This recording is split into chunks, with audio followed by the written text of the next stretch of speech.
So today's topic is basics of ultrasound.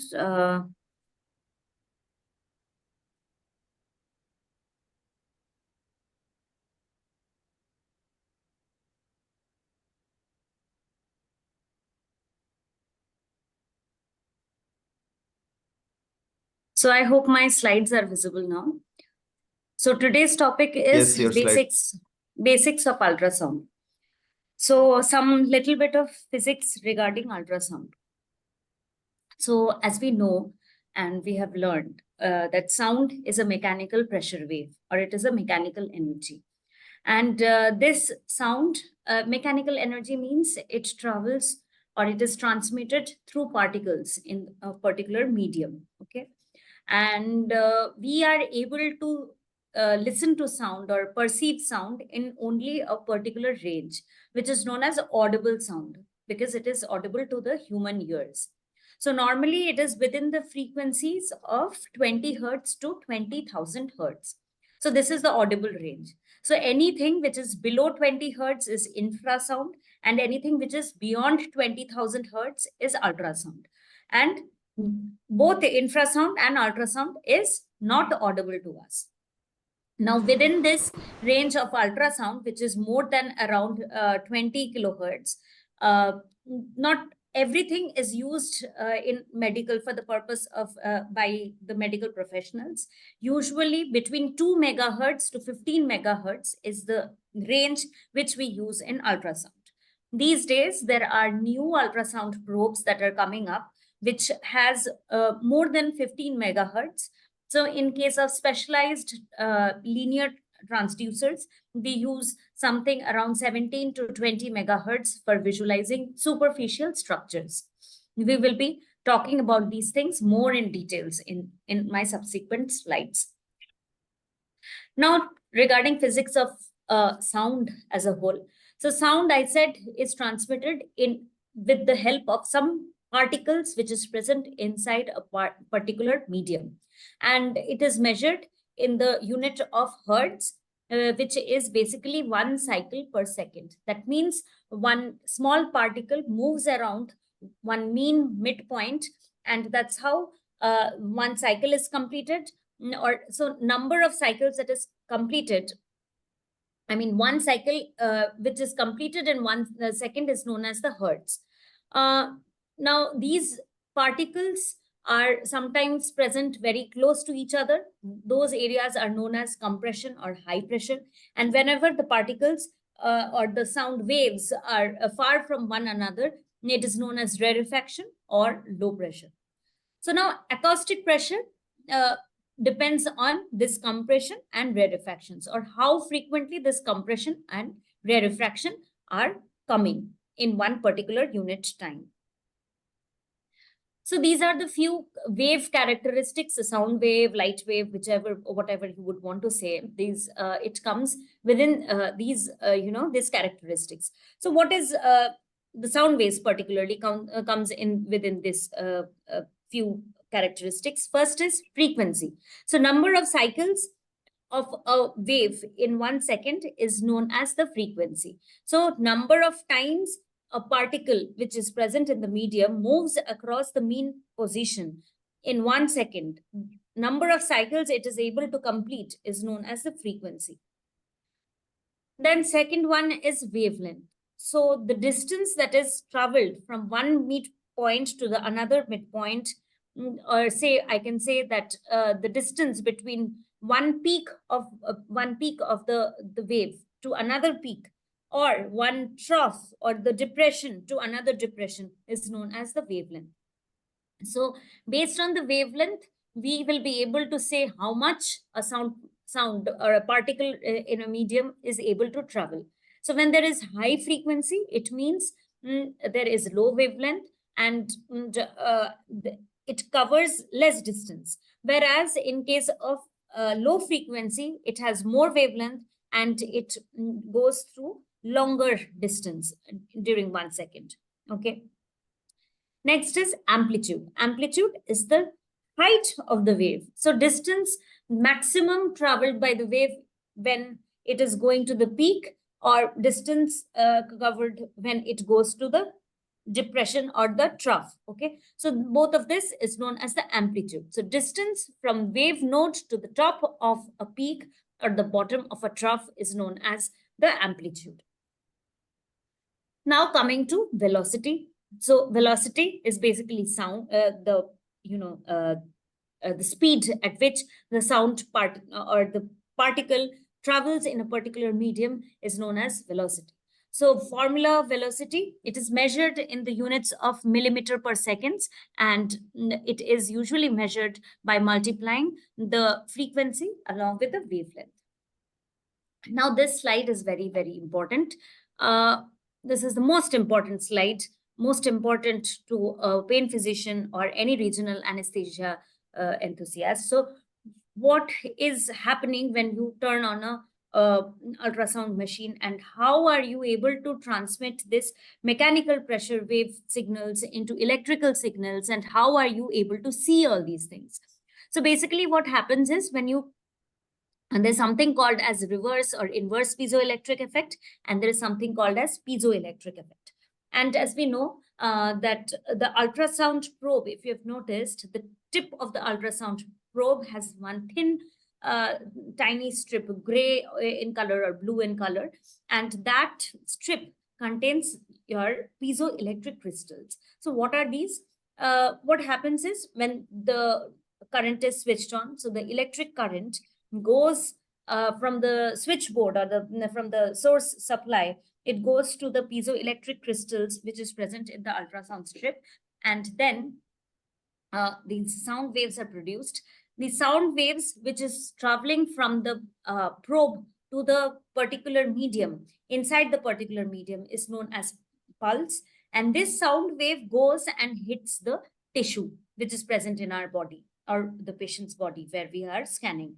So this electrical energy getting converted into mechanical energy is known as reverse or inverse piezoelectric effect. Okay, and then what happens once this this sound wave goes and hits the tissue?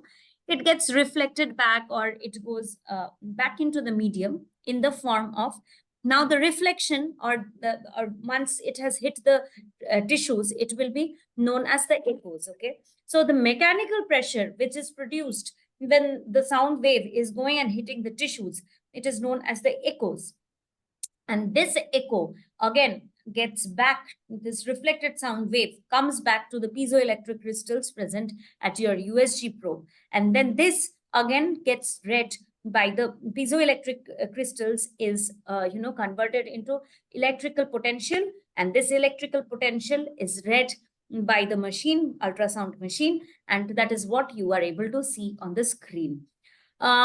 Based on how much it is able to reflect, or it is what is the fate of the sound energy once it hits the medium, is known as, because of this, how much it is able to either reflect or absorb, or some refraction is happening. Based on that, we will be seeing different shades of gray or black or white on our ultrasound machine, and we are able to understand and differentiate one tissue's texture from another tissue texture. Okay, and this when the mechanical pressure goes and converts into electrical pressure again, in the this mechanical pressure after reflection known as the echoes. So this phenomena is the piezoelectric effect. Okay, so the earlier effect, electrical to mechanical energy, was the reverse piezoelectric effect, whereas mechanical to the electrical energy, it is known as the piezoelectric effect. Now, echogenicity. So echogenicity is basically the ability of the material to reflect back or to produce echoes. Okay, so whenever a structure is, or the tissue is very dense, then it will produce a white shiny structure, which is known as hyperechoic. Okay, so basically it is very dense, whatever is coming, it is reflected back as it is, so it shows shiny structure, white structure. Example, skin, periosteum, in case pericardium, anything which contains calcium, any ligamental structures, everything looks comparative to the other structures present nearby, it is white in color, or more white in color. Okay. Next is isoechoic. Isoechoic means it is the same shade of gray. So when you are seeing the kidneys, if you're scanning the kidneys or liver or any solid structure, you will see it as a homogeneous gray. So that is isoechoic.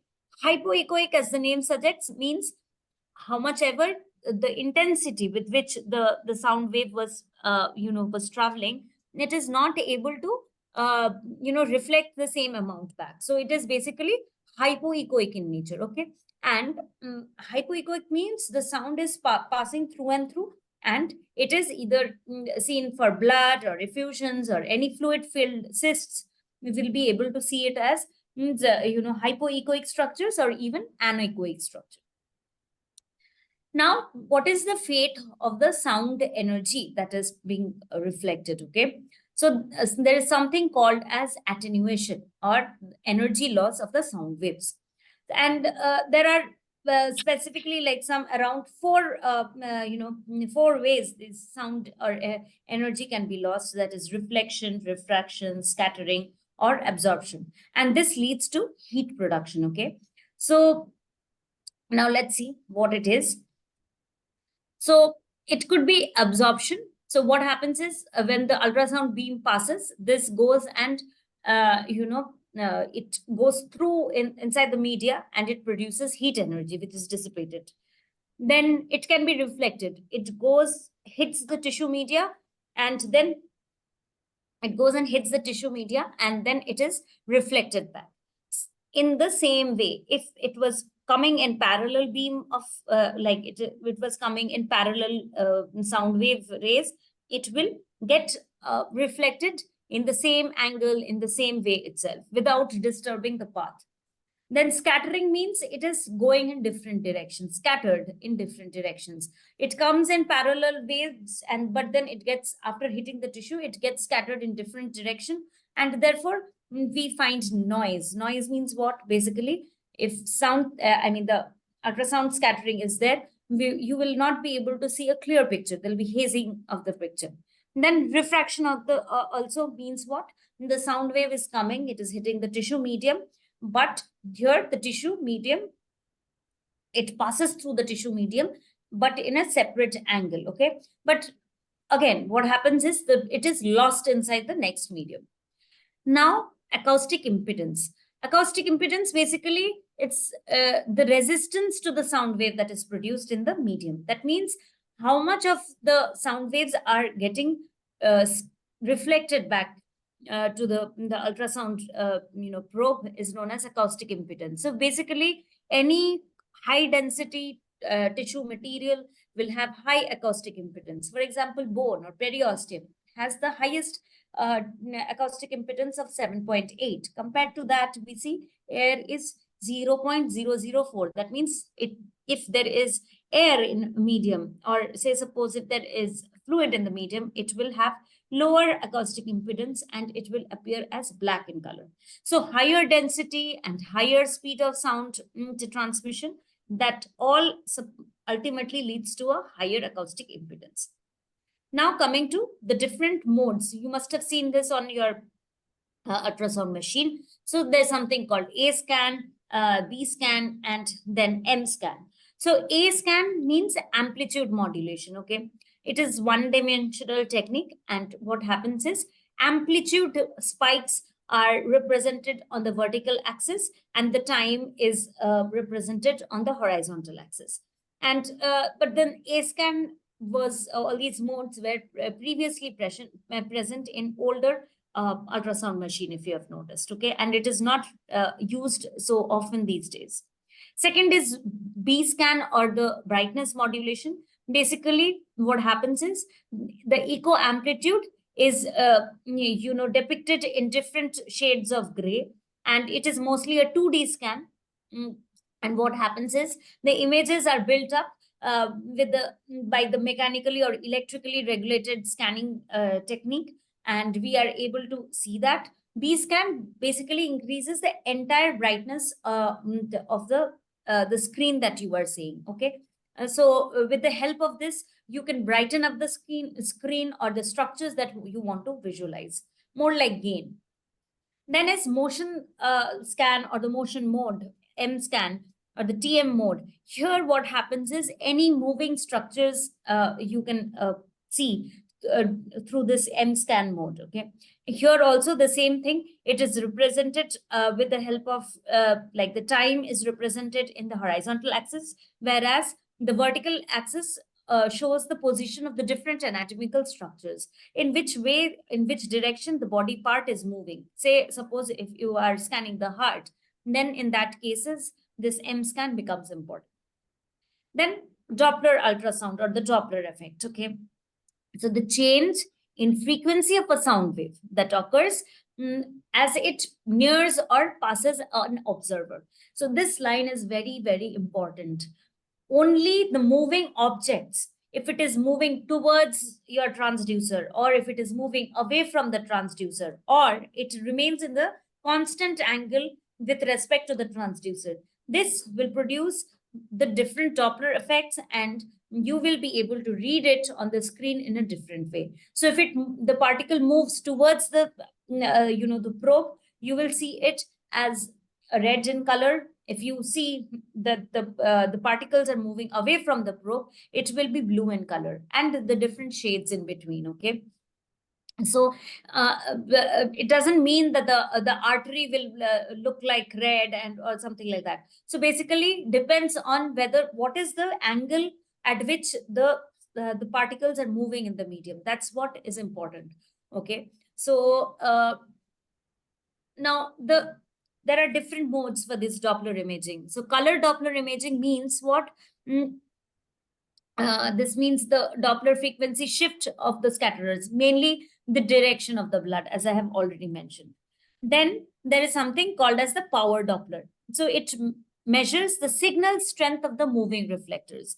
So signal strength, that means at what intensity is the particle moving, okay, or the particles are moving.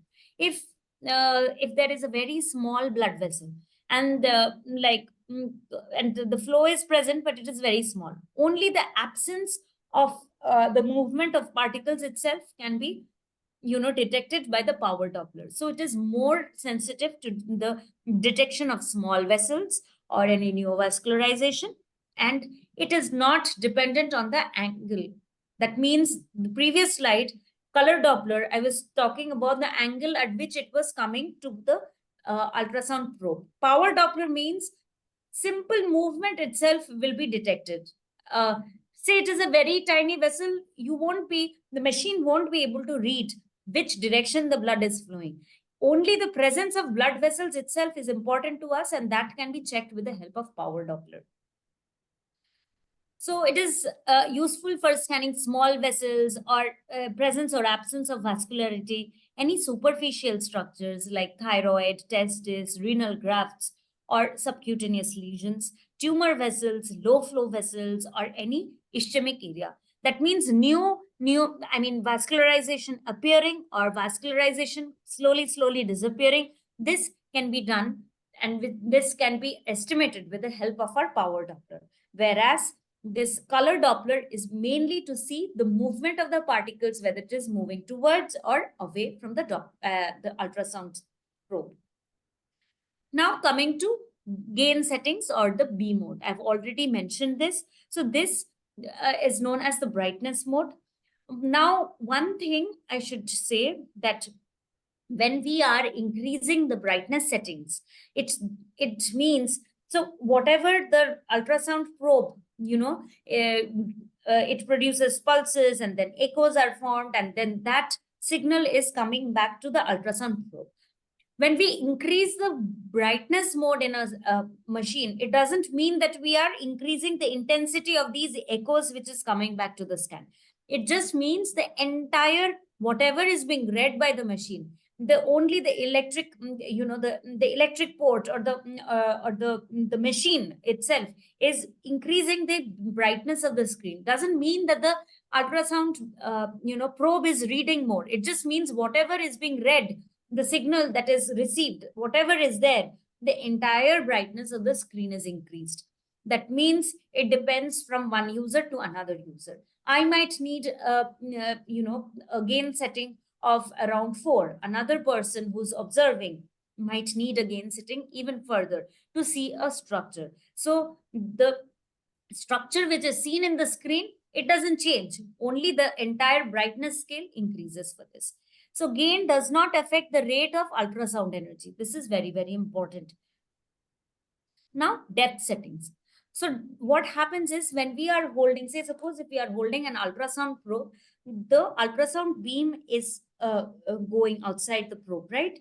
So how much frequency do I need? How much wavelength do I want my ultrasound beam to cover? This depends on this depth setting. So if my structure is present at here, like here in this diagram, if I feel that my structure is present at a depth of around 4 centimeter, and now if I have kept the probe settings to such that it is focusing the sound beam till 2 to 3 centimeters, then I won't be able to see the structures properly. Same way, what happens is if a structure is at 2 centimeters, and if you have kept a depth settings of 6 centimeters or 8 centimeters, you won't be able to see the structure properly. So remember that whenever we are scanning, plus minus 1 centimeter is the place where my depth settings should be fixed. Okay, so if it is at 3 centimeter, maximum till 4 centimeter, my depth settings should be adjusted, so that the sound beam falls on the object properly and we are able to see it properly once reflected back or once echoes are produced. So the depth, how much depth of the ultrasound waves is able to penetrate through the body, it is like this depends, and it can be adjusted by the ultrasound operator, that is us. Okay, so in case of near field, it means that it is closest to the transducer, and whereas far field means it is away from the transducer. So based on this, say suppose if it is present at more depth, I can use a curvilinear probe also. Say suppose I want to scan the abdomen of a person, then I will be scanning the structures which is deeply placed. So in that case, I will prefer a curvilinear probe. Whereas, say suppose I want to cannulate a vein in my hand. So in that case, I can use a linear probe also. So, or say suppose I want to scan for my median nerve. So I will be using the linear probe itself. Okay, so for a wider view, zoom into the key of interest. So increased depth means more pulse travel time, and that leads to decreased frame rate. Basically, what I mean is if I want to check a deeper structure, I want more wavelength. If I want to scan a superficial structure, I want more frequency of the waves. Okay. Then time gain compensation. So what is time gain compensation? It is basically gain is increasing the brightness. Time gain compensation is preferentially, or whichever I want, at whichever depth I want to see, I increase the gain settings at that particular depth. So if I want to, see selectively, I want to see a few structures which is present at the depth of 4 centimeters, then I will be using these knobs, which is present in some machines at the side of the machine. I can increase the brightness at that particular depth itself. So it is preferential enhancement. Like preferentially, I'm increasing the enhancement of the signals at one particular depth that I want. Okay. And then what happens is the echoes that is returning from the similar reflectors can be represented from the same shades of gray. So at the same particular depth, I can see the structures more clearly by increasing the gain settings at that particular depth. Okay. Whereas the brightness, the gain settings overall will increase the gain of the entire screen. Now, focus. This again also has similar implications. So what it is basic. So if you look at this diagram on the left hand side, from the ultrasound probe, there is one beam coming, and then in which area that beam is falling is known as the focal zone. And there will be some scattering also on one side.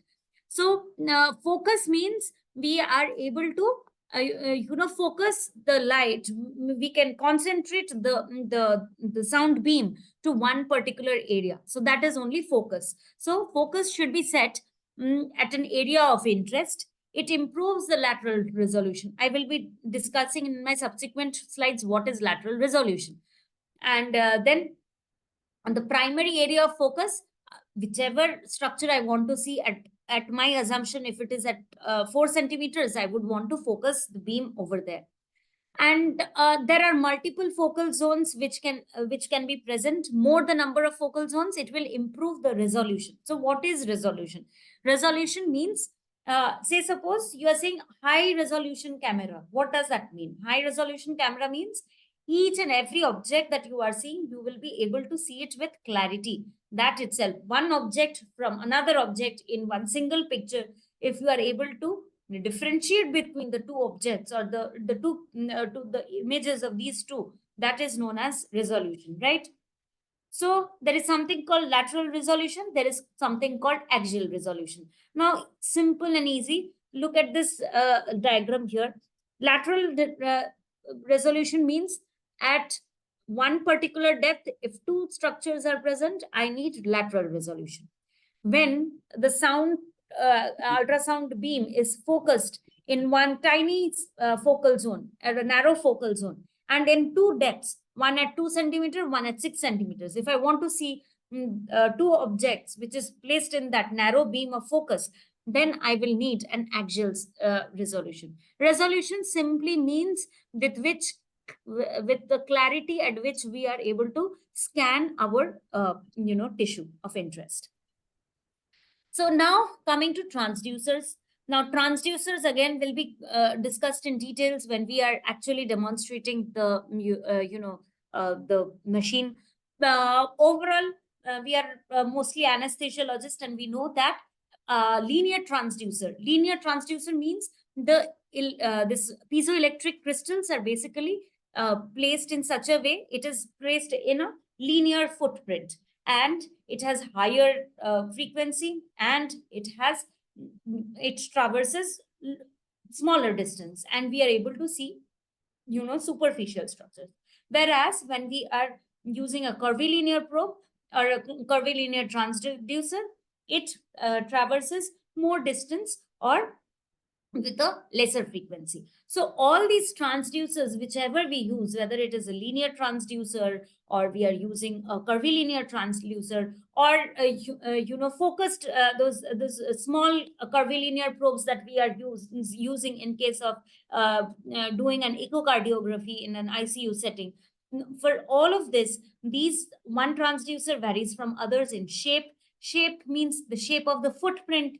Like if you have noticed, when you are using a curvilinear probe, the footprint is in a circular manner. So, and whereas you are, you are checking it in a linear fashion, you will see it as a linear strip. So it varies in shape of the footprint. It depends on the frequency, and it depends on the field of the view. Okay, the area that is visible on the ultrasound image. Okay, and also the area of interest, which is like whether the operator wants a superficial structure or the deep structure. Okay, so based on this, my transducers will change. My choice of transducers will change. Which one to pick up? Okay, so this is something with use of the ultrasound, you should know that which ultrasound probe to be picked up for which structure that I want to scan. So I've already mentioned all of this. So linear array means it is a high resolution, and it has a rectangular footprint, and it has a frequency between 7 to 17 megahertz, or it can be up to 20 megahertz, that I have already said. So structures to be scanned as musculoskeletal structures or superficial structures like the thyroid or the neck vessels that is present. Then a curvilinear array is formed by the curvilinear probes. These are low resolution or the low frequency probes. Okay, that means it gives a deeper penetration at low frequencies, and it travels longer distance. And like I said, it is a trapezoidal in shape, the image that you see on the screen. Structures to be scanned is deeper organs, trans abdominal organs. If you want to scan a pregnant female, then you would use this. And even swollen. If you are scanning an obese patient, also you can use a curvilinear probe. Okay. Then, so again, it's a repetition. Transducers can be high frequency, low frequency, hockey stick. Hockey stick is nothing but it is a linear probe with a smaller footprint, and also it provides high energy, high frequency basically to scan, say, suppose wrist or ankle or any very, very superficial structures. We can use the hockey stick probe. Then scan.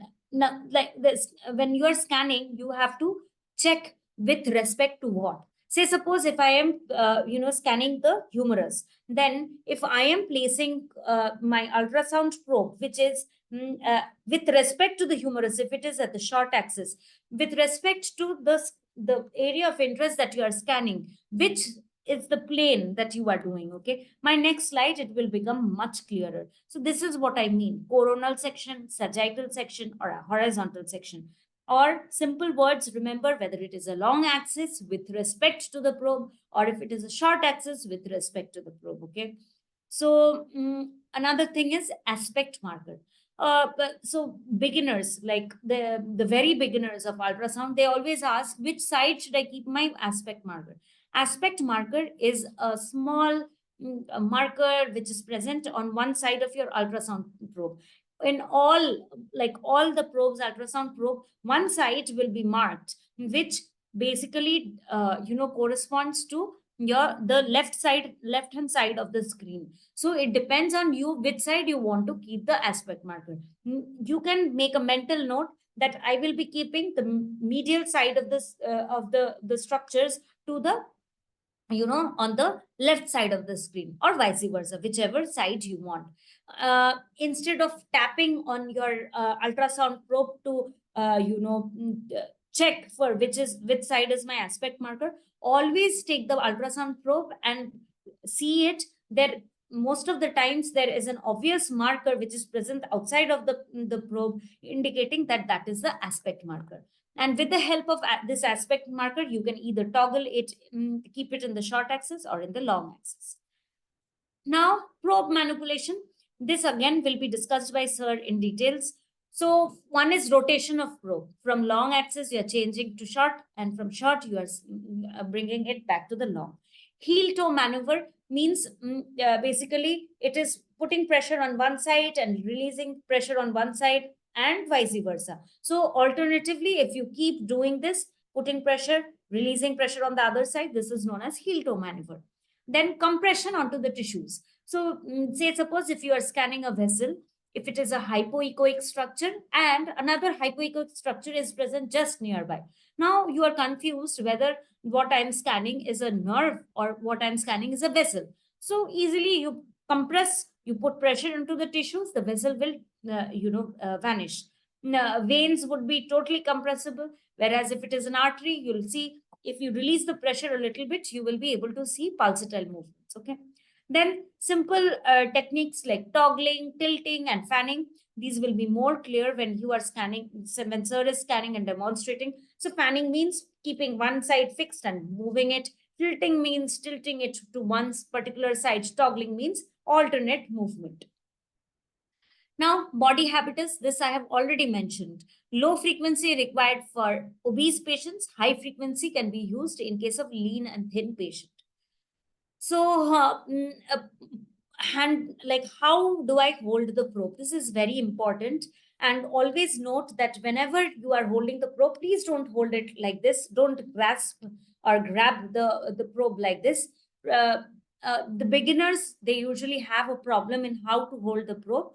How you will do it is basically holding it like a pen. See this image here. So you will be holding it like a pen, and with the 3 fingers here, you will be fixing it on the screen. I mean, fixing it on the patient's body so that your hand doesn't slip away, and hold it like a pen. Always remember to hold the probe with a pen. It might seem too much to hold a probe, a curvilinear probe like a pen, but with practice, it comes.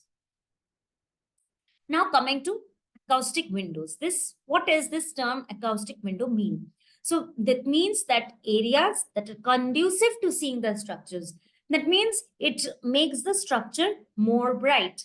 Okay, so what happens is, imagine that you are scanning a blood vessel, and then below that, if you have ever noticed, blood vessels will always appear as a hypoechoic structure. Why? In my initial slides, I have already mentioned that when sound beam is passing, like the entire bunch of sound beam will travel in parallel rays and go through and through a blood vessel if it is low density structure, okay, which is a fluid filled cyst or a blood vessel. And then what happens is, the next solid structure which is there nearest to the blood vessel, that will appear as a hyperechoic structure. Why? Because it has traveled through that acoustic window. Basically, it increases the brightness, or you are able to see the structure which is below the hypoechoic structure as a brighter structure. Acoustic window, it could be helpful for scanning some few structures. So say, for example, in the intercostal space, when you are doing an intercostal scanning, it provides a good acoustic window to heart or kidneys or liver. Okay, that means these structures you are able to see it properly. But sometimes this acoustic window can become a problem to you, and you might not be able to identify structures properly. The example that I gave, say, suppose if you are scanning a blood vessel, you might think that there is a hyperechoic structure just below the blood vessel, so maybe that is a nerve. So you should always keep in mind and keep scanning to see what is this hyperechoic structure. Usually after a hypoechoic structure, if there is a acoustic window, the sound beam goes through and through, and that's how the structure below it presents as a hyperechoic structure. So don't confuse it with saying that there is some structure present below the blood vessel or the hypoechoic structure. So these are like, what are the artifacts which is present, and we should be knowing about these things. One is this, I already said, if there is acoustic impedance, enhancement, there can be this will be known as post acoustic enhancement. Okay, and this might create problem in your reading, and that is only artifact. Like, say, suppose other which is terms which are important is, say, suppose if you have inadequate conduction medium between the tissue and the transducer, then I said vacuum, you in a space, in a vacuum, there is no ultrasound transmission present. When you are, if you put the probe in air or somewhere, there is no fluid or there is no solid structure, that area appears as a black. Same thing happens, say, suppose you lose contact over the gel material on the ultrasound probe, that will lead to hypoechoic structure, and you won't be able to read anything because there is an air medium or discontinuity in a solid medium between the probe and the tissue. Then anisotropy, basically loss of resolution. That means you are not able to differentiate between two structures, that will be known as anisotropy. And something called reverberation. Reverberation, I will be coming in my subsequent slides. Okay, when you are seeing multiple reflections of the needle, you will think of reverberation. Okay, so basically I have to identify the different kind of artifacts, and then I have to negate out or to rule out these artifacts. So now this is another artifact, noise or speckle. I said that when there is refraction in an unruly manner, or say a parallel beam is coming and then it is getting scattered in different directions, then the image that we will be able to see, it is a hazy image. Okay, so hazy image, why? Because it is chaotic. Just remember, it is not getting reflected in one particular manner, and you are not getting a good image. So basically that is only noise or speckle. Some solid organs which has different textures inside its structure, like liver or kidney, they always appear as a gray zone or a granular structure of gray zone. That you will be calling it as noise or speckle. Now, post-acoustic enhancement, I have already, mentioned this entire thing. Just have a look at this diagram here. There is a hypoechoic structure, which is probably a blood vessel. And just below that hypoechoic structure, there is a one thin strip of hyperechoic structure. So imagine if you are seeing a round blood vessel, you might think the round hyperechoic structure, which is below that, is a nerve. So be careful of that. So how do I eliminate this? I will be using the time gain compensation at this. So what is time gain compensation? Again, I will repeat. If you are increasing the gain settings at one particular depth, then you will be able to see that particular depth more clearly. So with that, you can one time at one level you keep less time gain setting, and at the next one where you want to see clearly what structure it is, you increase the time gain, or you increase the gain setting at that particular depth. So this is how you will be able to negate out posterior acoustic enhancement. Acoustic shadowing means this is an echo-free area. That means there is no reflected sound beam coming back. And any structure. Now remember, when you are scanning a bone, it is the opposite of post-acoustic enhancement. So when you are scanning a bone, what happens? I said in my beginning slides that bone itself has a high acoustic impedance. But out of a bone itself, the periosteum is the most dense part of the bone. So you must have noticed that when you are scanning, if you keep the probe on your bone, what happens? You see a white hyperechoic line that is with the highest acoustic impedance, and any structure which is below that, that means inside of the bone appears as black. So that is acoustic shadowing. That means the sound beam has been reflected back and nothing has penetrated inside. Now, coming to reverberation, or something that you see quite regularly whenever you are, needling in case of a regional anesthesia or pain management procedures.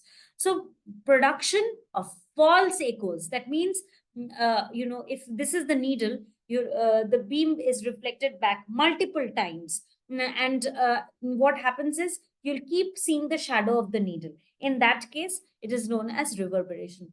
How do you, remove this? By using a echogenic needle or special ultrasound needle, where the needle is made in such a way that it is insulated in such a way that the sound beam is reflected only once, and not multiple images are formed.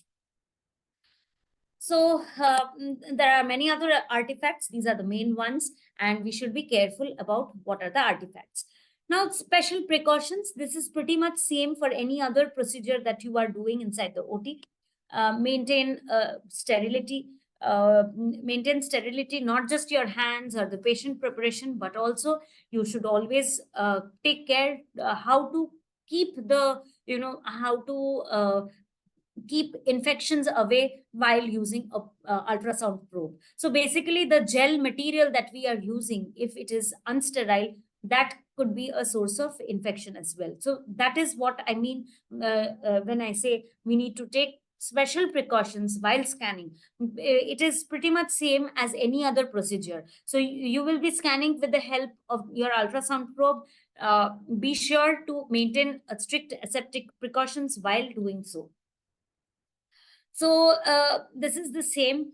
In many hospitals, different things are, preferred. You can use sterile gloves. You can use sterile lignocaine gel or anything, any sterile gel inside the pocket. And in that, you can put your probe. In our hospital, we are using a transparent plastic-like material or a pocket to maintain the sterility when we are scanning with the help of ultrasound.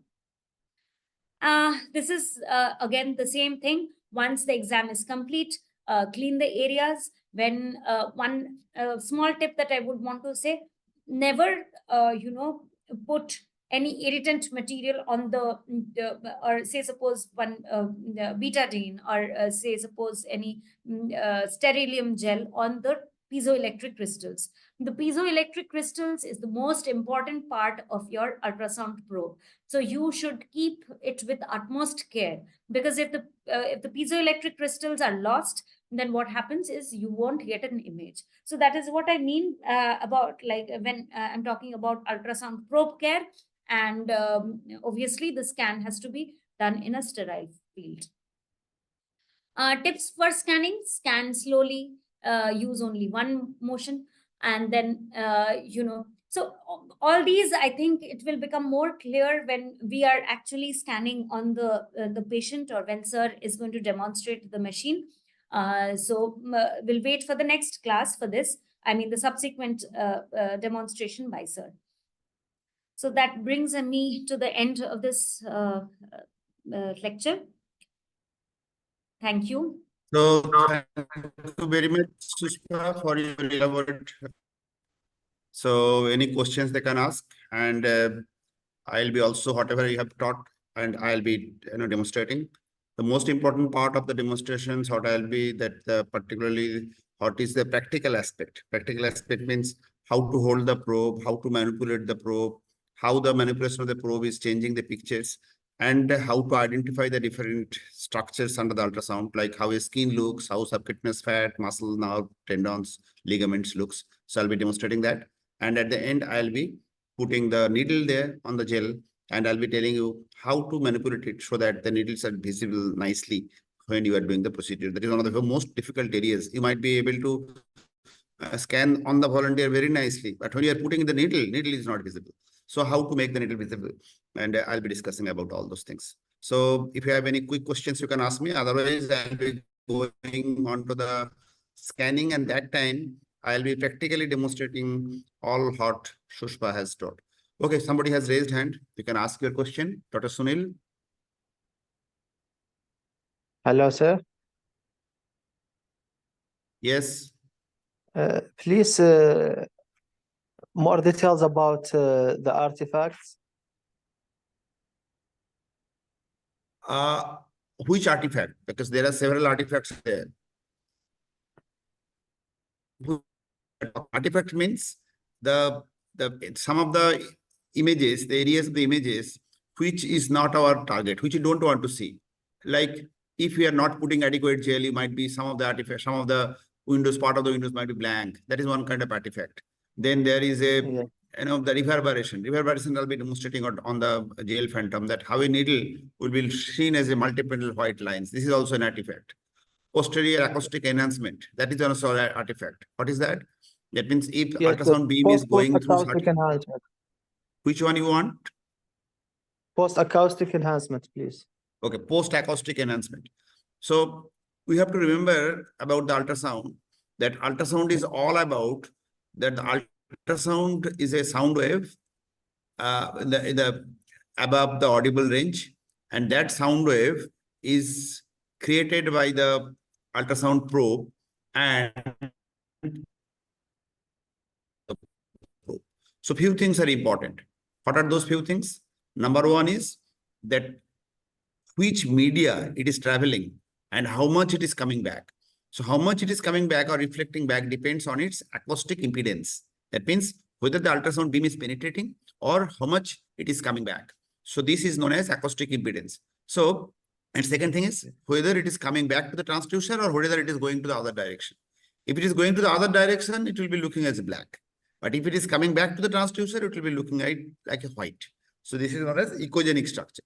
So now when it is going through the media, which is having a very low acoustic impedance, like say for example, blood or fluid. Blood or fluid has a very low acoustic impedance. So everything will be passing through that media. And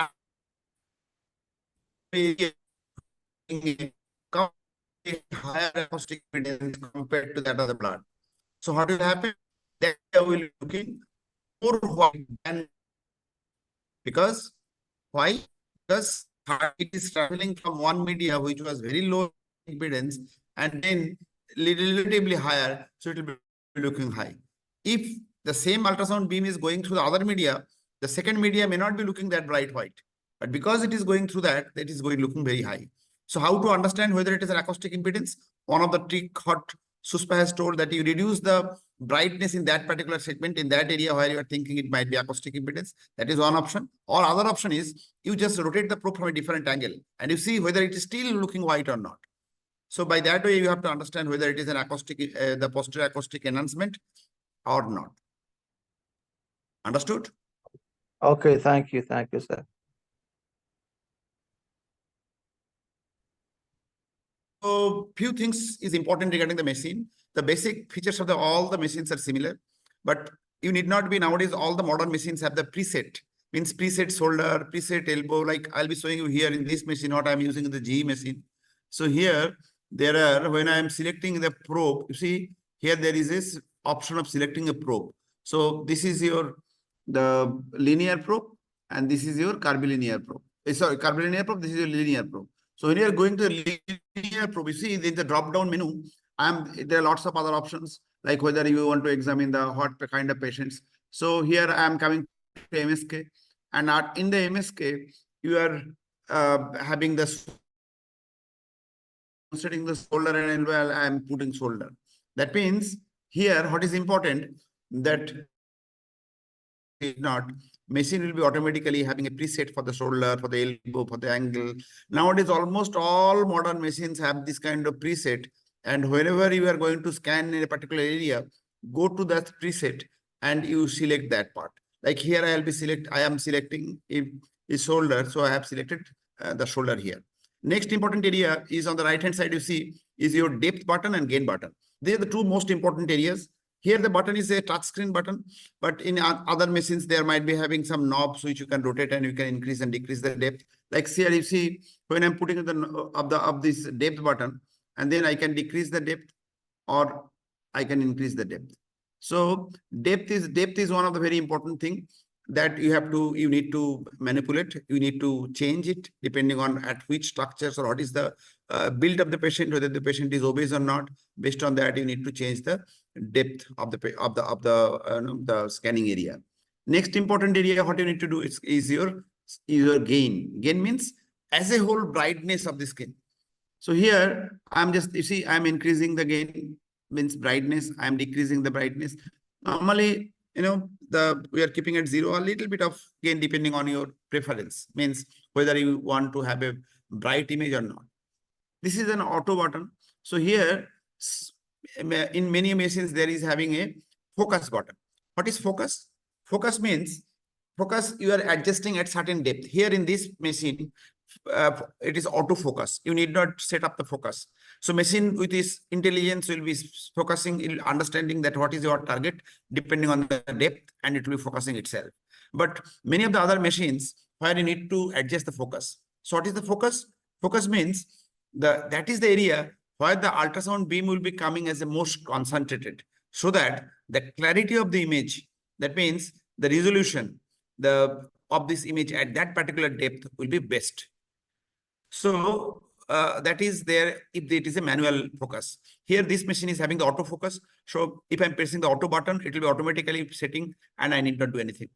Frequency is mostly different frequencies are there. If you are having the auto setup, then you need not think for the like auto means like in the shoulder. The machine understand what is the frequency. Machine automatically setting the frequency for me if I am selecting the shoulder. But many machines are there where you need to adjust the frequency. Here in this machine, if somebody is very obese, even after setting the shoulder, you can go for here there are 3 high penetration. High penetration means if you wish to penetrate more, your frequency will be less. What probe I am using? 4 to 20 megahertz. That means if I am selecting the deeper structures, then what will happen? Then automatically its frequency will be becoming lesser. And if I'm putting it frequency as a high resolution, then that means it will be scanning over the superficial and its frequency will be increasing. And if we are keeping it and the high general, that means it will be in the mid range.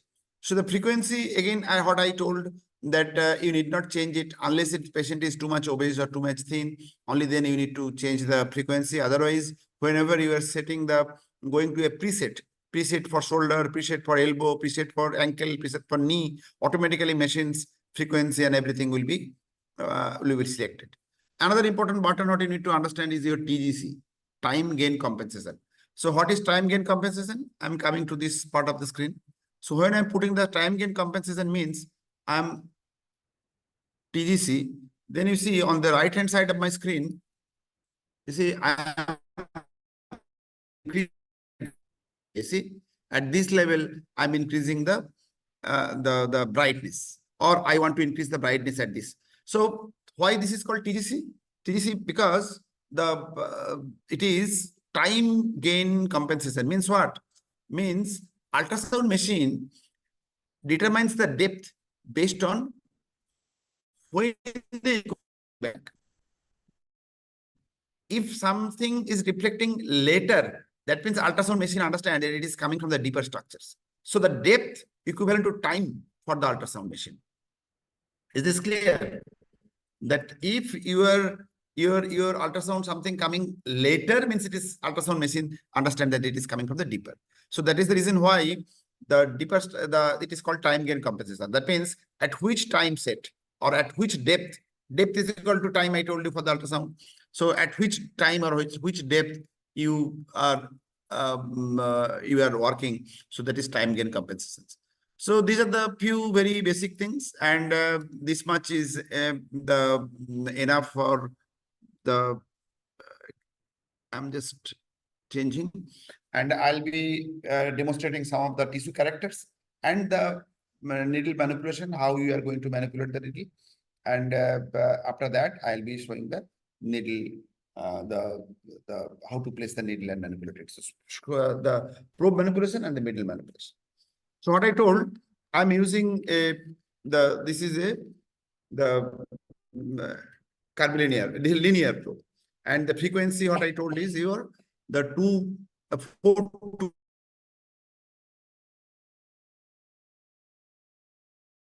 to probe is seen as a hockey stick probe, but nowadays this is a kind of button probe. So here there is a button is there. This is a very high resolution XHD probe. So here you can see the tissue characters very nicely. So linear probe, when linear probe is a high frequency probe. So when you are using it, that means your resolution will be higher, but your penetration will be poor. So if you wish to see the deeper structures, you cannot use this probe because it is having a high resolution, it will not penetrate much. And when to use the curvilinear probe, when you wish to see the deeper structures, its resolution is less and you will be able to see it better. But another reason why we can see sometimes the curvilinear probe is a convex probe. So it will be showing you the wider area, means wide angle camera. It's like that wide angle camera. So if you wish to see a wider area, then also you can use a curvilinear probe. And here the picture will be narrow, but here in this machine, there is one, the additional features of this machine is that there is a virtual convex probe. Normally the convex probe is here showing a wider area, but this is a linear probe, but this also can show you the wider area because it is virtual convex. You can see here, this part, it is not normal curvilinear probe is like coming like straight line. Like suppose if I am making this off, then it is coming like a vertical. So most of the probes are like that. Linear probe will be coming vertically. But here there is another beautiful feature of this probe is that here the probe is scattering from the lateral angle also. And this is called, known as the virtual convex probe. It is linear, but it can show the wider area. And so to see the wider area, you need a convex probe that can be the curvilinear or convex probe, or it can be a virtual convex probe. So here I'm using a virtual convex probe so that I can see the wider area. So now, how to hold the probe? You see how I'm holding the probe? The probe should be with the help of your 2 or 3 fingers, either this or these 3. And these 2 fingers is to fix it on the body. If I'm holding, you see, I'm fixing these 2 or 3 fingers on the body. Why? To stabilize it. This is very, very important that you must be stabilizing your probe. Otherwise, it will be slipped and you will not be able to identify the structures very nicely. So this is how we are going to hold the probe. So what are the wrong way to hold the probe? Like if you are holding like this, if you are holding like this, if you are holding like this, All these are wrong areas of it. So you hold with the 2 fingers like this and keep these 2 or 3 fingers free so that these 2 or 3 fingers will be fixing with the body. And then you manipulate your probe accordingly. So what are the different kinds of probe manipulation? One is, what are the 2 different kinds of scanning? One is long axis scanning, like here I'm doing the long axis scanning, and this is your short axis scanning. So long axis scanning to short axis scanning, or short axis scanning to long axis scanning, this is known as the rotation of the probe. Okay. What is compression of the probe? If I'm pressing it, then it is compression of the probe. When to use compression?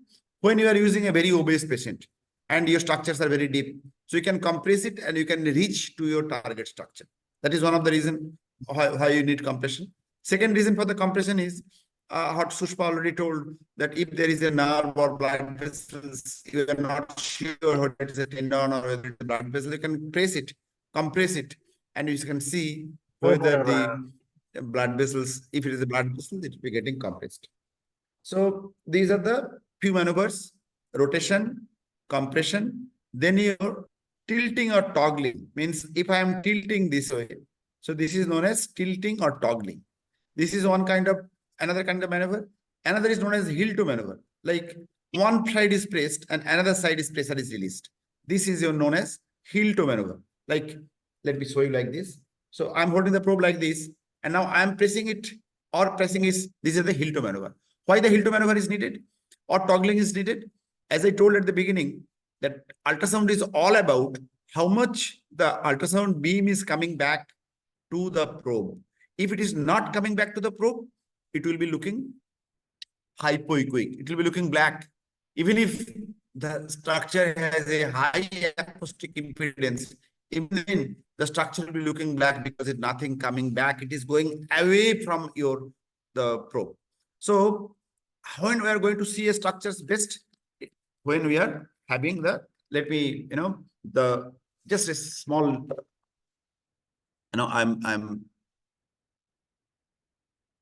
suppose this is your ultrasound probe. So ultrasound beam will be coming like this. And suppose your structure is like this, or your needle, same thing is applicable for the needle. So what will happen? This probe, this will be coming here and reflecting back.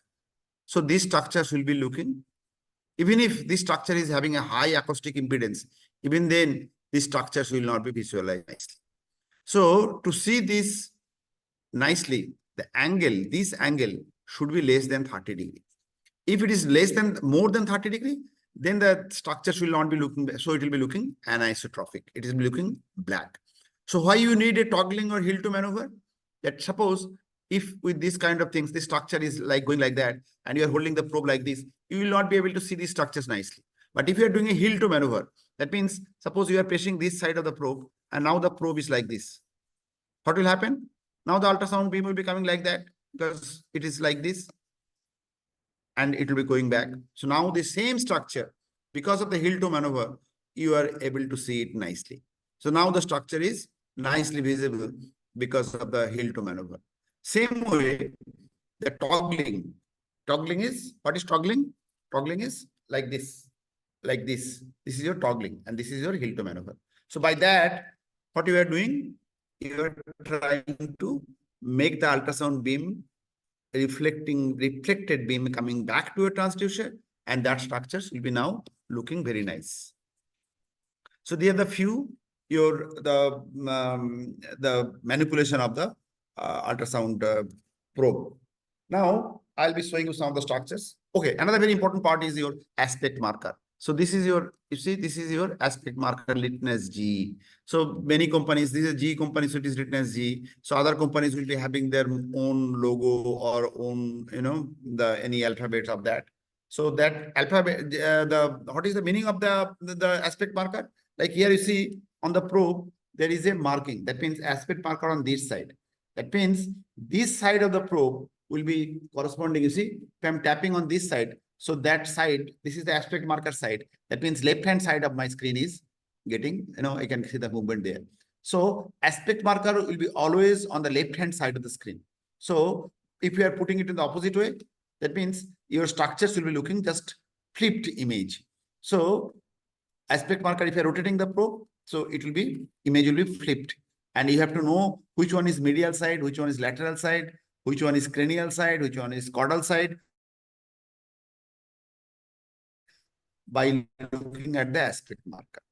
So aspect marker is very important. Whenever you are holding the probe, you have to always tell, or you always remember that where is my aspect marker, which side is the lateral side, which side is the medial side. So this is another very important aspect when you are scanning. So now I'm scanning here, and as I told you how to hold the probe, I am holding the probe here. So we are having that, this is a close-up view. So lot of gel should be there, so that there is, again, this is a kind of artifact that you may not be able to visualize, because there might be some acoustic, the shadow that might be preventing you to see the structures nicely. So let me freeze it here, and let me, if I'm holding the probe like this, so I can see some of the structures, and let me show you the characters of the different tissues. And let me come a little bit down.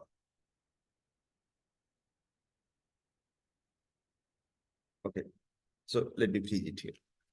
So what you can see here, let us see the layer by layer structures.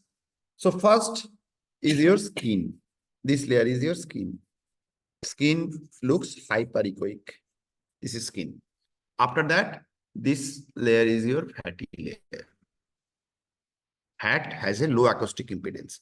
So it will be looking black, but it has the connective tissue septa. These white things are connective tissue septa. Okay. So the skin, subcutaneous tissue. Then comes the muscle. So the muscle, here it was the deltoid muscle. So muscle in the short axis. This is short axis because I was holding the probe like this. So this is a short axis. So, the muscles have the different, the layers, endomysium, perimysium, epimysium. So endomysium you cannot see, but perimysium, these white lines are basically your perimysiums. Several endomysiums or several myofibrils, myofilament are together, bounded some connective tissue septa, and that is known as the perimysium. So these lines are nothing but the perimysiums. And again, it will be bounded by epimysium. The whole muscles will be bounded by the epimysium. So these are the different muscle layers, and we can see this, how a muscle looks. It is hypoechoic. See, this is black, hypoechoic with some hyperechoic connectivities. These and these are looking similar, but here that is having a special character. More and more you'll be scanning, you'll be able to understand it, and you'll be able to understand how the muscle looks. So muscle will be looking like a, that you can see some of the dots, some starry appearance in the sky, black sky, starry appearance,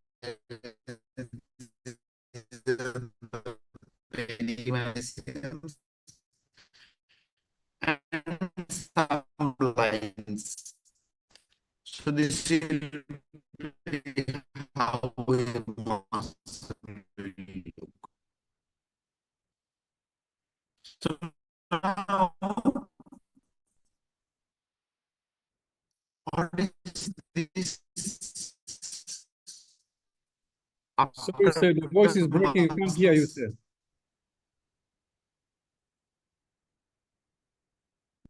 This is your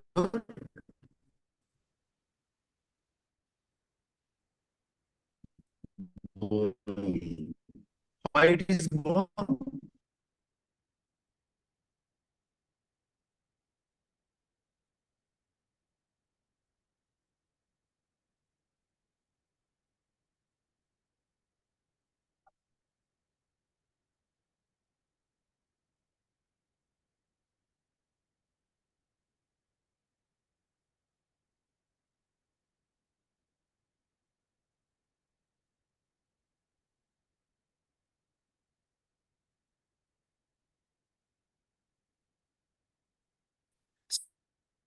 So I was talking about the bone acoustic shadow, isn't it?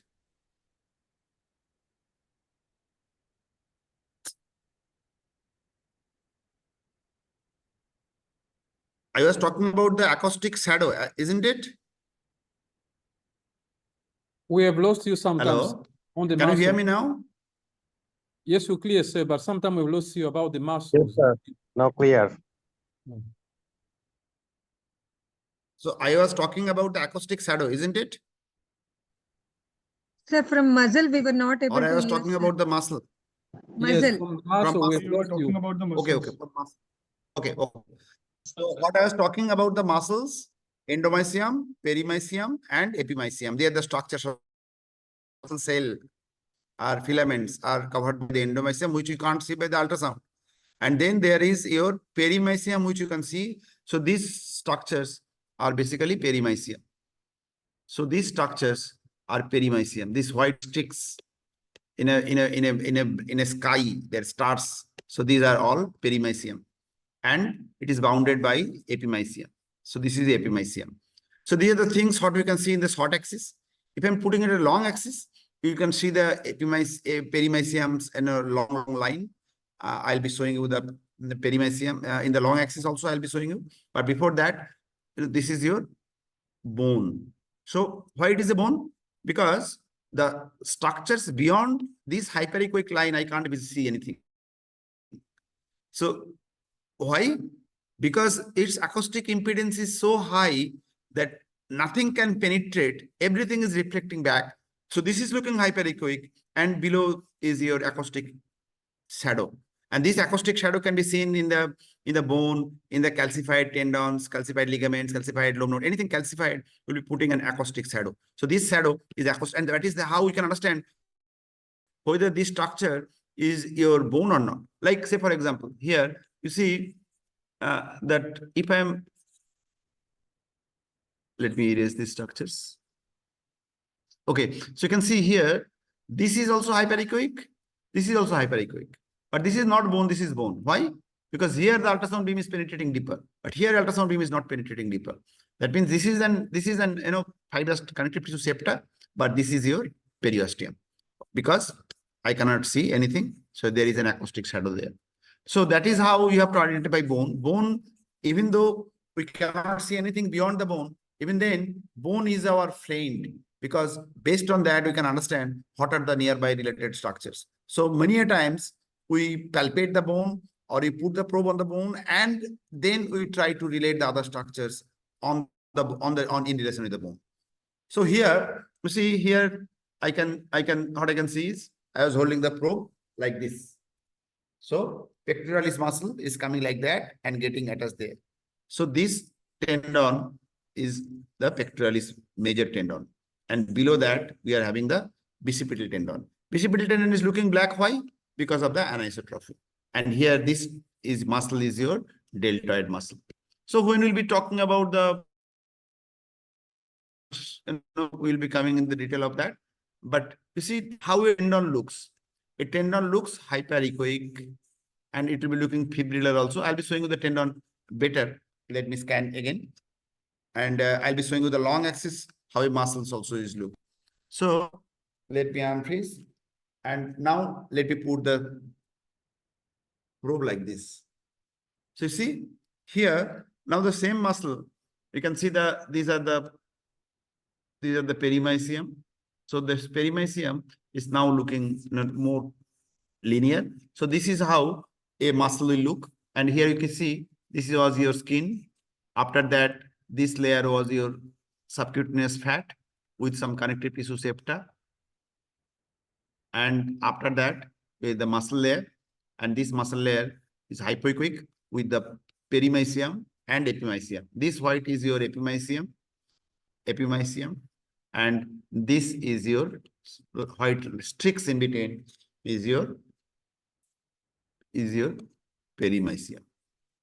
Endomysium, we can't see because that is, you need a microscope to see the endomysium. So now, how a tendon looks, tendon in short axis and long axis. You see, I'm coming here. So first, I'm showing the tendon in the short axis. Let me increase the depth a little bit.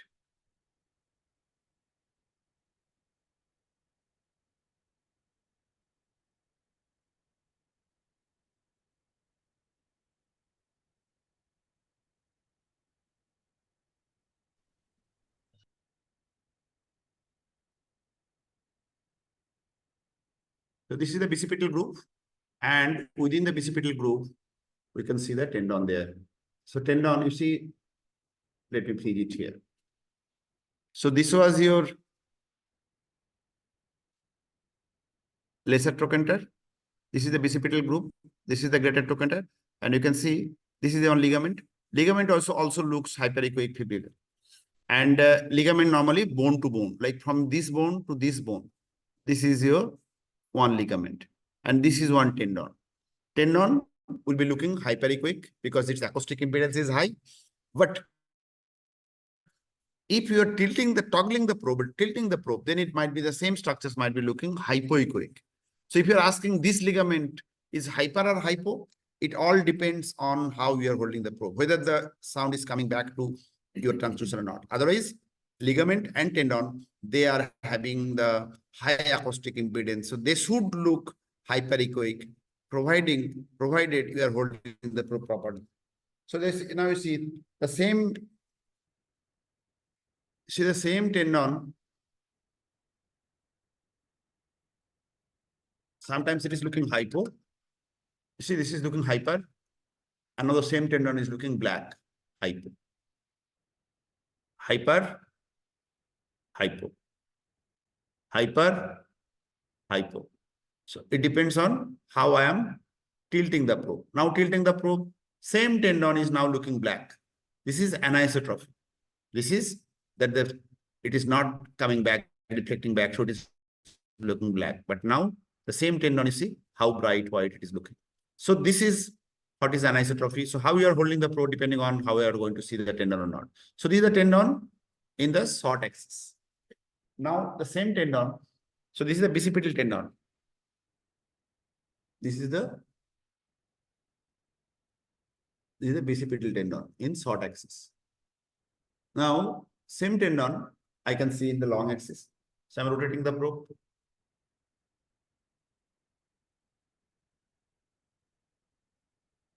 So now the same tendon I am seeing in a long axis. I'm freezing it. So this is your hyperechoic fibrillar, and you can see how is the difference between the muscle. Muscle is also having the connective tissue sticks are there. So this was your bone. This was your epimysium. This was your deltoid muscle with perimysium inside this. This was your epimysium. And this is your long head of biceps. You can see these hyperechoic fibrillar structures, sticks are there. This is how a tendon looks. This area is looking black. Why? Because this area, nothing is coming back because here it is dipping down. If I'm toggling the probe or head to maneuver, then I'll be able to see that areas nicely. So heel to maneuver and toggling, all are the different maneuvers to see a structures better. So again, so this was your biceps tendon, hyperechoic fibrillar. Okay. So this is what is hyperechoic fibrillar. After that, above that, it is the muscle. Now let us see how a nerve looks. So and some cartilage looks. So I am holding in the distal end of the, so I am over the distal end of the humerus. So you see here what I can see, what are the structures I can see. So this is the distal end of the humerus. After that, there is a black line. So that black line is your hyaline cartilage. Cartilage are two types. One is hyaline cartilage that looks black. Another is your the fibrous cartilage, which looks white. This is your biceps tendon. So if I'm toggling, you see, it is looking black.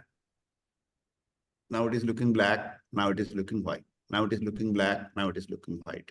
And then we are having the artery. So pulsating, and it is compressible. Sometimes we are using compression. So it is getting compressed. So it is getting compressed.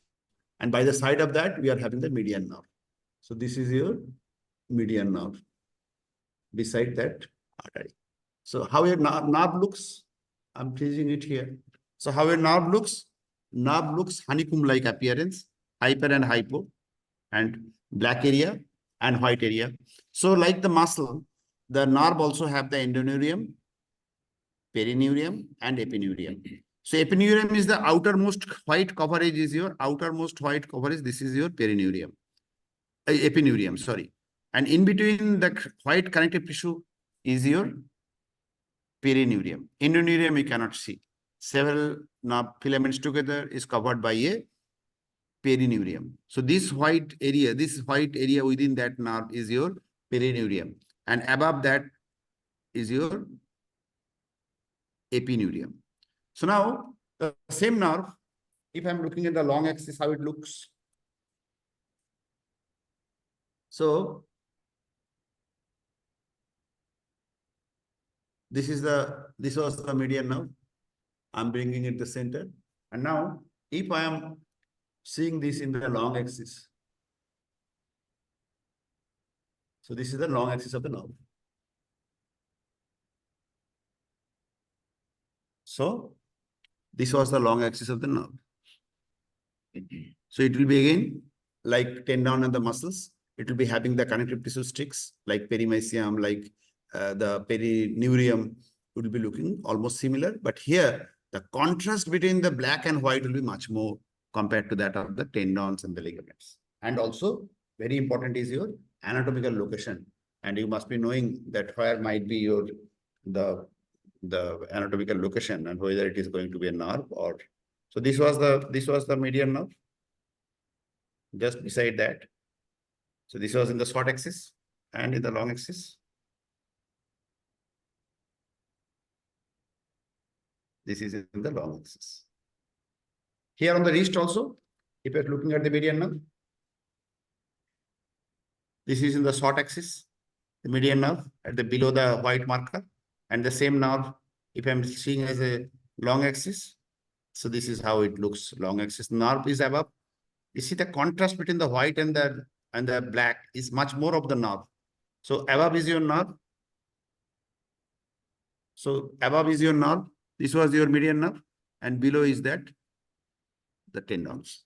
So the tendon and the nerves, the tendons and the nerves, the hyperechoic and hypoechoic areas. Many times you might be getting confused whether this is a tendon or whether this is a nerve. So how to understand that?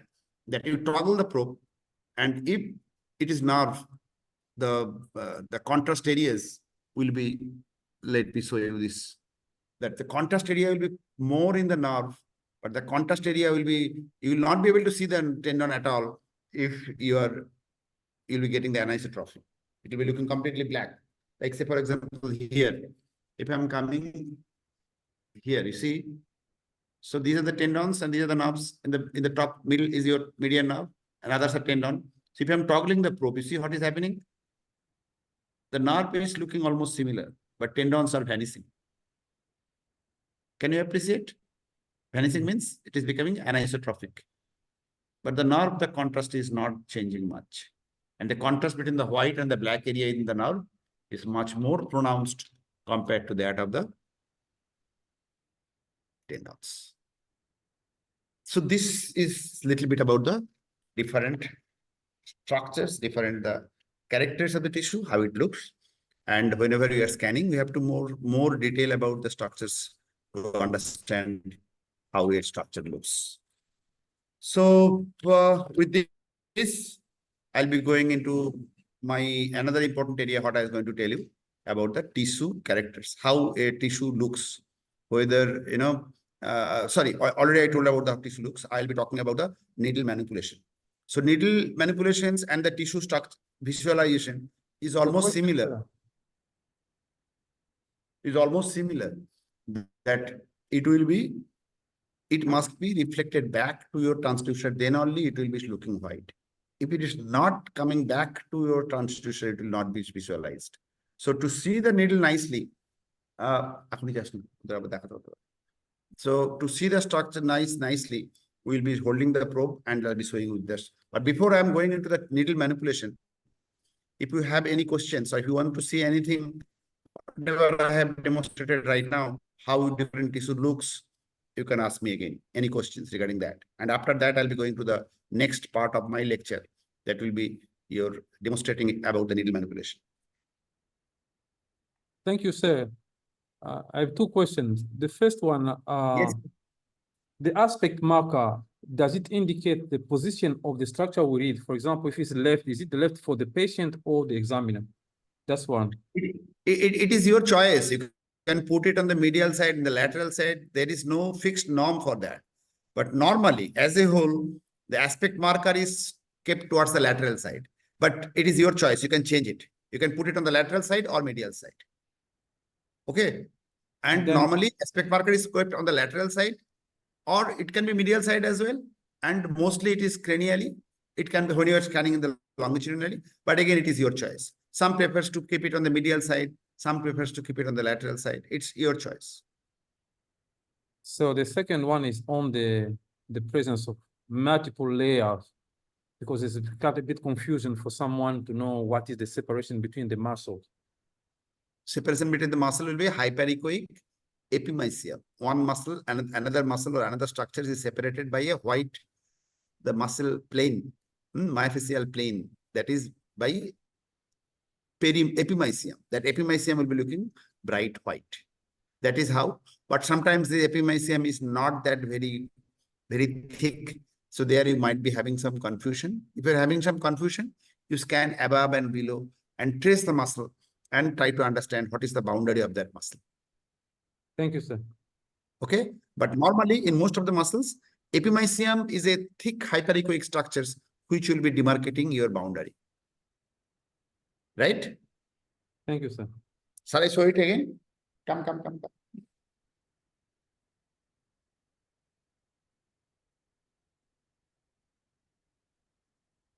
So like you see here,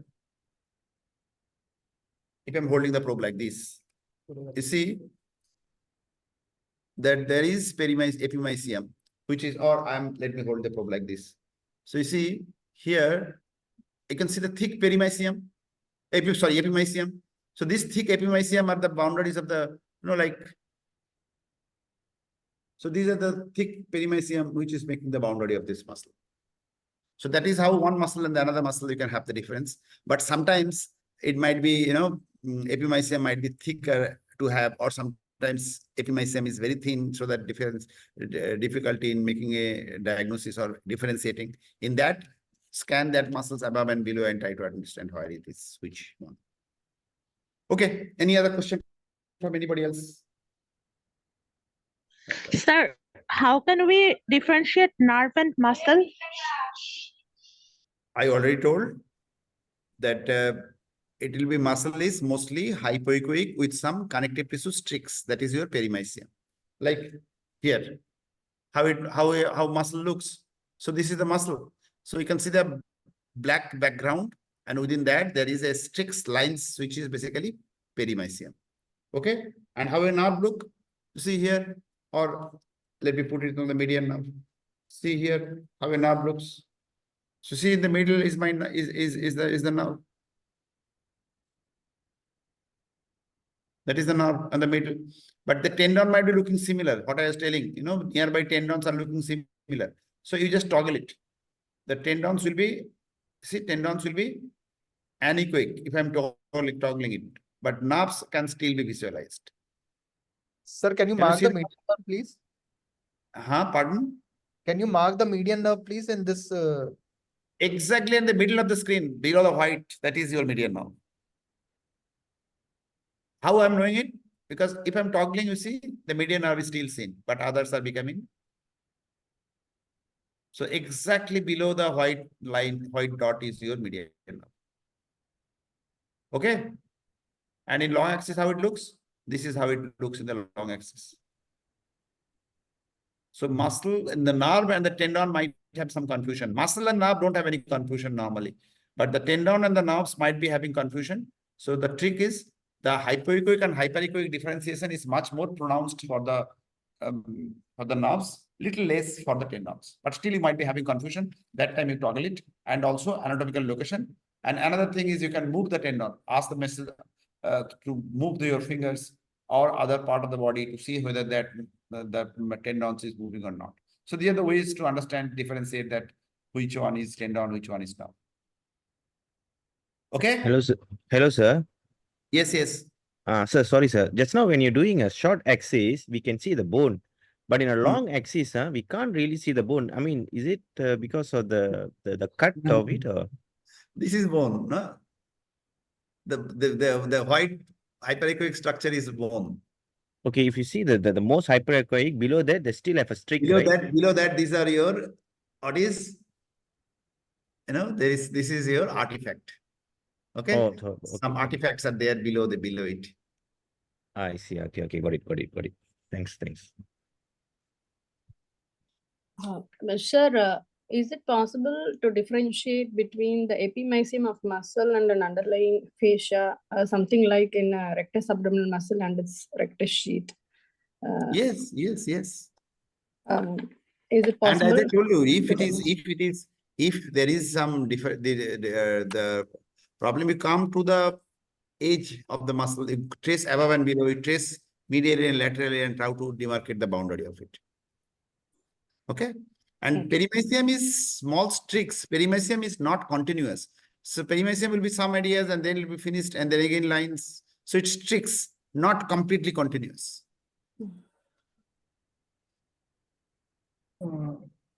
Sir, Yes. just before this, we have shown in the long axis, one was asking about the bone. And you were saying below the bone, there is artifact. But how the artifact is coming? Well, is it ultrasound is the wave is passing through the bone? But you said No. It is not passing. It is not passing through the bone. Through the bone, it can never pass. Yeah. But sometimes this is some kind of artifact imaging. Sometimes it is seen below the bone. But you have to understand. You toggle it nicely, and you see like what I was doing it here. You see. So sometimes I am able to see something, and sometimes it is completely black. You see, sometimes it is coming a little bit of something below this, but the other time you just toggle the probe and slide the probe, and you understand that that is artifact. That is nothing actually below the structures. Okay, thank you, sir. This is not uncommon. Whenever you'll be scanning, sometimes you need to toggle it. You need to know the toggle hill to maneuver to exactly identify the best pictures. So lastly, can you please repeat for the cartilage? How will in the joint? How will they say the Cartilage are two types of cartilage. One type of cartilage is your hyaline cartilage, which will be looking black, right? Okay.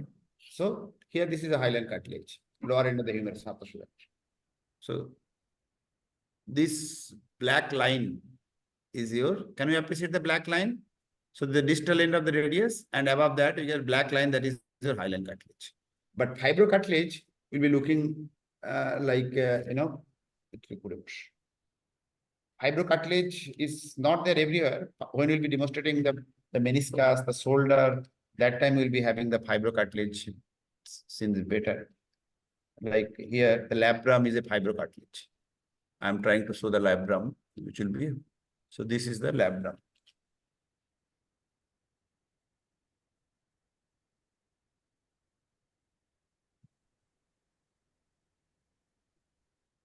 So this is the humeral head. This is the glenoid. And this hyperechoic structure is your labrum. So labrum is a fibrocartilage. Okay. Labrum is a fibrocartilage. It looks, now the labrum is seen very nicely. So this is your labrum. This is a fibrocartilage. You can see some part of it. So fibrocartilage looks white. Now it is showing white. Fibrocartilage looks white. But the hyaline cartilage looks black. Remember these things. So same way when we'll be seeing the meniscus is a fibrocartilage, it will be looking white. Whereas you'll be seeing that the condyles have a, the hyaline cartilage, which will be looking black. Okay, we'll be demonstrating that when we're demonstrating the knee. Fine. Anything else? Sir, Yes. sir, can you please show the tendon again, sir? Tendon again. Okay. Yeah. So which tendon you wish to see? And the wrist or in the Anything. shoulder? Anything. Okay. Anything. Okay. Let me show you the I'm showing you in the shoulder, in the bicipital group. My aspect marker is towards the lateral side.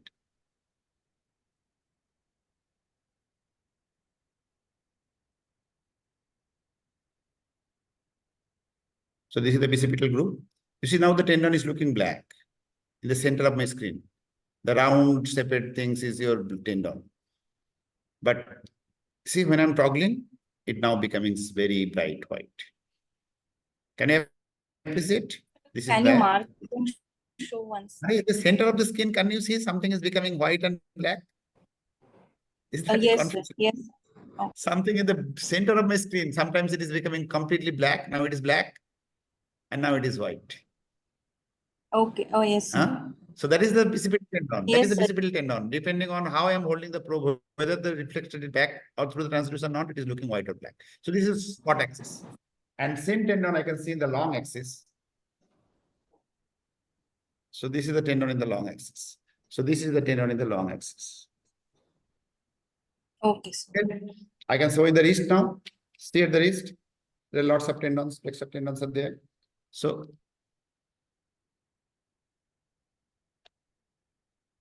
all these are at the center of my yellow marker is your median nerve. And below that, all are tendon. So now I'm toggling. You see how it becomes anisotrophic. So that is how the tendons can be. They see all are getting anisotrophic, but not the median nerve. Median nerve is still visualized. Can you appreciate that? So that Yes, is sir. how the nerve should be. And if I'm seeing the long axis, so this is the long axis. So long axis also, it will be looking hyperechoic and fibrillar. So you see on the top, the contrast between the white and black is much more pronounced than below. So the below structure just above the bone is your tendons. But on the above structures just after the skin and subcutaneous tissue is your median nerve. Okay? Clear? Okay. Yes, sir. Thank you, sir. Anything else? Okay, now let us go to the needle manipulation. So to see the needle manipulation, needle based, what is important? That there should not be any anisotrophy. That means when you are the holding the probe, should be coming back to your the transducer, and then it will the needle will be seen based. So here, let me reduce the. এই ক্যামেরাটা ঘুরিয়ে দে আমার দিকে ক্যামেরাটা তোকে দেখাচ্ছে তোর জামা পড়া দেখাচ্ছে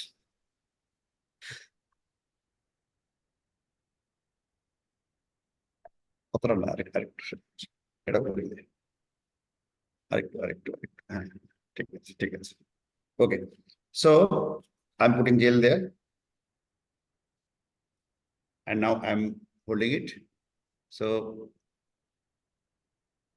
and now this is my 22 gauge needle. So I am going through this. So you see the needle. You see now the needle is very nicely seen. When it is nicely seen, and also reverberation, I'll be telling you the reverberation also. So there is some acoustic shadow there because some artifact is there inside. So you see, when it is almost horizontal, it is seen very nicely. But you see now I'm increasing the angle. What is happening? If I'm increasing the angle, the needle is gradually become darker,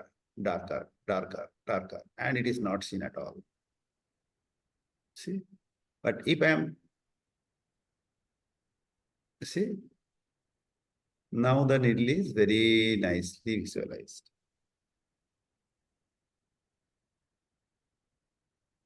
So why fish korto? Why it is important? See that when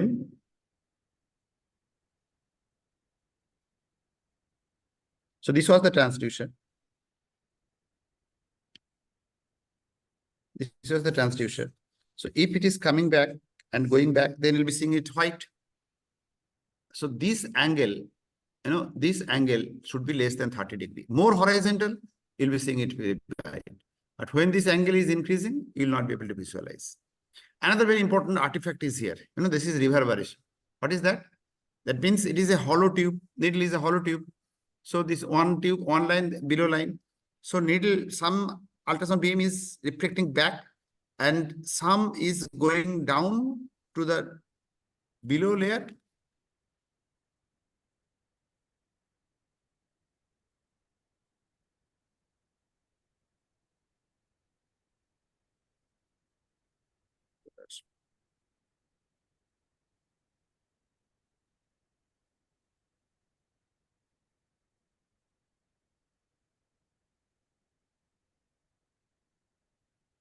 So some is reflecting back to the superficial layer, and some is going down and reflected back from the below layer. So the second what is reflected back is coming later. So what ultrasound machine will be understanding it as a deeper structures. And then it will be again some ultrasound will be reflected back to the upper layer and going down, and it will be coming reflected back still later. So it will be think as another layer. And again, in that way, ultrasound beam will be propagating inside the tube, and it will be seen as a several lines. But the superficial line will be much more white, and gradually, it will be fading up.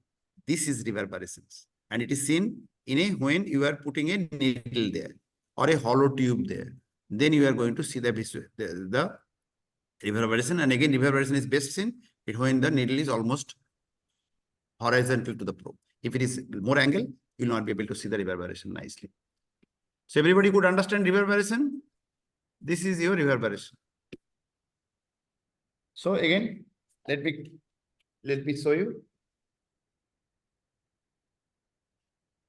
So the angle is increased. I am not visualizing it, but as soon as the angle is decreased, I am able to see it nicely. And the reverberation also very pronounced. Angle is increased, it is not seen. Angle is decreased, is seen. Increased, it is not seen. So one of the option to visualize the needle nicely is what? That you try to make the angle as horizontal as possible. If it is not possible sometimes, then what you do? You need a heel to maneuver. Means you press this side and you try to make it more horizontal. I am pressing this side so that this is a heel to maneuver, so that needles comes almost horizontal and it is better visualized. Otherwise, this was the angle if I am putting it straight. But if I am doing the heel to maneuver, it is horizontal, better seen. Otherwise, it was there when the needle is not nicely visualized. So one is your keep it horizontal. Second is your do a heel to maneuver to keep it as horizontal as possible in the probe so that you can see the needle better. Second is sometimes this is also a trick that what you do, you just do a certain movements when you are putting the needle, so that what will happen, the surrounded structures will be, you see, if I'm introducing the probe straight, and if I'm just moving a movement and I'm putting it, so it will be better visible. See, I'm moving a fine movement of the needle when I'm introducing the needle, and it will be better visible. Particularly surrounded structures will be moved and will be seen. So third tip is do a fine movement when you are advancing the needle. Fourth tip is you use a ultrasound needle, echogenic needle. So here the surface is rough, and there will be a lot of scattered ultrasound image which will be coming back to your transducer. So even if your angle is more, you'll be seen is better. See, this is your echogenic needle. See how, even if my angle is increased, even then you see the echogenic needle is seen so nicely. Even my angle is almost 60 degree. You see, angle is almost 90 degree. Even then my needle is visualized so nicely because it is echogenic needle. So here the surface is rough and a lot of echoes are coming back. So even my angle is more, then also it is visualized. So whenever you are using in a deeper structures, try to use an ultrasound needle, so that your visuality will be increasing. These are 4 tips. And now another tip is that use some software. Like here, I'm using this needle, ordinary needle, and you see how the image is changing. So this was this is the needle, and now there is a software, ultrasound software. So you see, with the ultrasound software, the needle will be visualized better.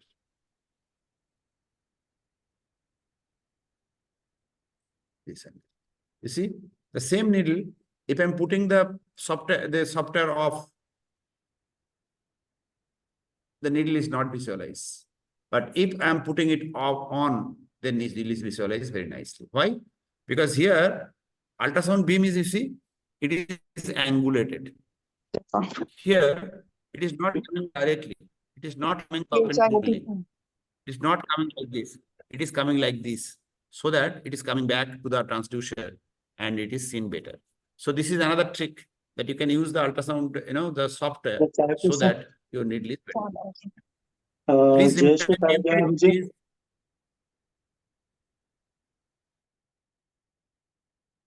Okay, so these are the few tricks. Number one, the needle should be horizontal, as horizontal as possible. Number two is that do a heel to maneuver. Number three is do a fine movement when you are advancing the needle. Number four is use a nicogenic needle. And number five is if your machine is having a software to visualize the needle better, use that software. So these are the few tricks by which you can visualize the needle better. Okay, clear? Any questions? Yes, sir. Yes. I have a question, sir. Tell. Sir, there Yes, are different kinds of probes there. There's a linear probe of different size. Which size is helpful for us?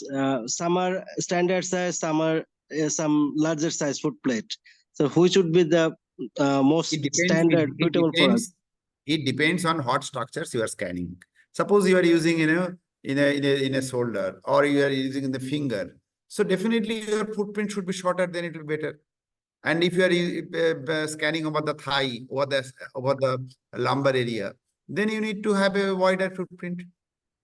Sir, we can't buy the same linear probe of different sizes. If you cannot buy different size, then you come in between, which will be neither too big, neither too small. Okay? Okay, sir. Okay. Hello, sir. Yes. I have a question. Sometimes, especially in obese patients, the view itself will become more difficult and it requires some angulation. And when you put the needle, it becomes more messed up. How to solve this issue, especially in The few obese tricks patients? already I have mentioned. Number one is when you are obese patient, you use compression. You place the probe so that you'll be coming closer to your target structure. This is number one. Number two is regarding the needle manipulation, the tricks are similar. That means to see it, obesity is really a problem in the ultrasound. Obesity is one of the very important obstacles to do the procedure. I'll be telling you if the patient is too obese, then C-arm is your better choice than your ultrasound, because in the C-arm, you can still see the structures better. But too obese, particularly in the spine structures and other structures, is very difficult to see. But still, you use compression, and if you are doing the needling, then you do whatever the tricks I told you, use the heel to maneuver, use the toggling to see the needle better way. But sometimes still, in a very obese patients, it might be a real problem. Okay, so Dr. Sohail Askar, yes, tell.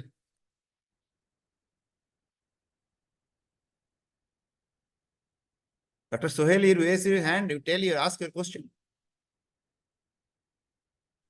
Oh, sorry, sir. What is the difference between prop toggling and tilting? Is it same or different maneuver? Toggling normally, you see, this is normally known as toggling. Tilting is also similar, but tilting also you can tell this. Tilting is a non-specific term.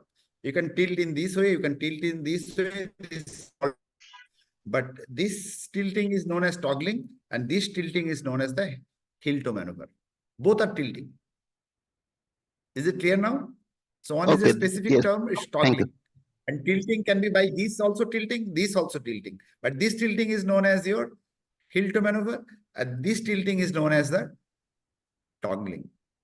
Clear? Yes, sir, I have another question, sir. Yes.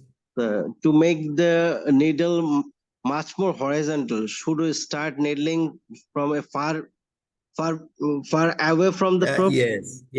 you just go a little away from your needle, so through the probe, so that your needle will be angle will be less. But don't go too much away, then it will be difficult to your visualization difficult to in do the the field. procedure. But this is one of the very important, that to visualize is better, to bring it more horizontal, you go a little away from it. Thank you, And sir. heel to maneuver, I told you, heel to maneuver. So this angle is specific only for in-plane technique or out of plane also we have something? We're talking about the in-plane technique. I always will be telling that, okay, go for the in-plane. Out-of-plane technique is always dangerous, because out-of-plane is what? You are seeing just at a dot, and exactly where you are crossing it, you cannot visualize the needle tip. Which one is needle tip? So sometimes you are using the out-of-plane technique, but I'll be telling you, try to do all the procedures by in-plane. Almost all procedures can be done in the in-plane techniques, and go for that. It is less dangerous. It is, easy.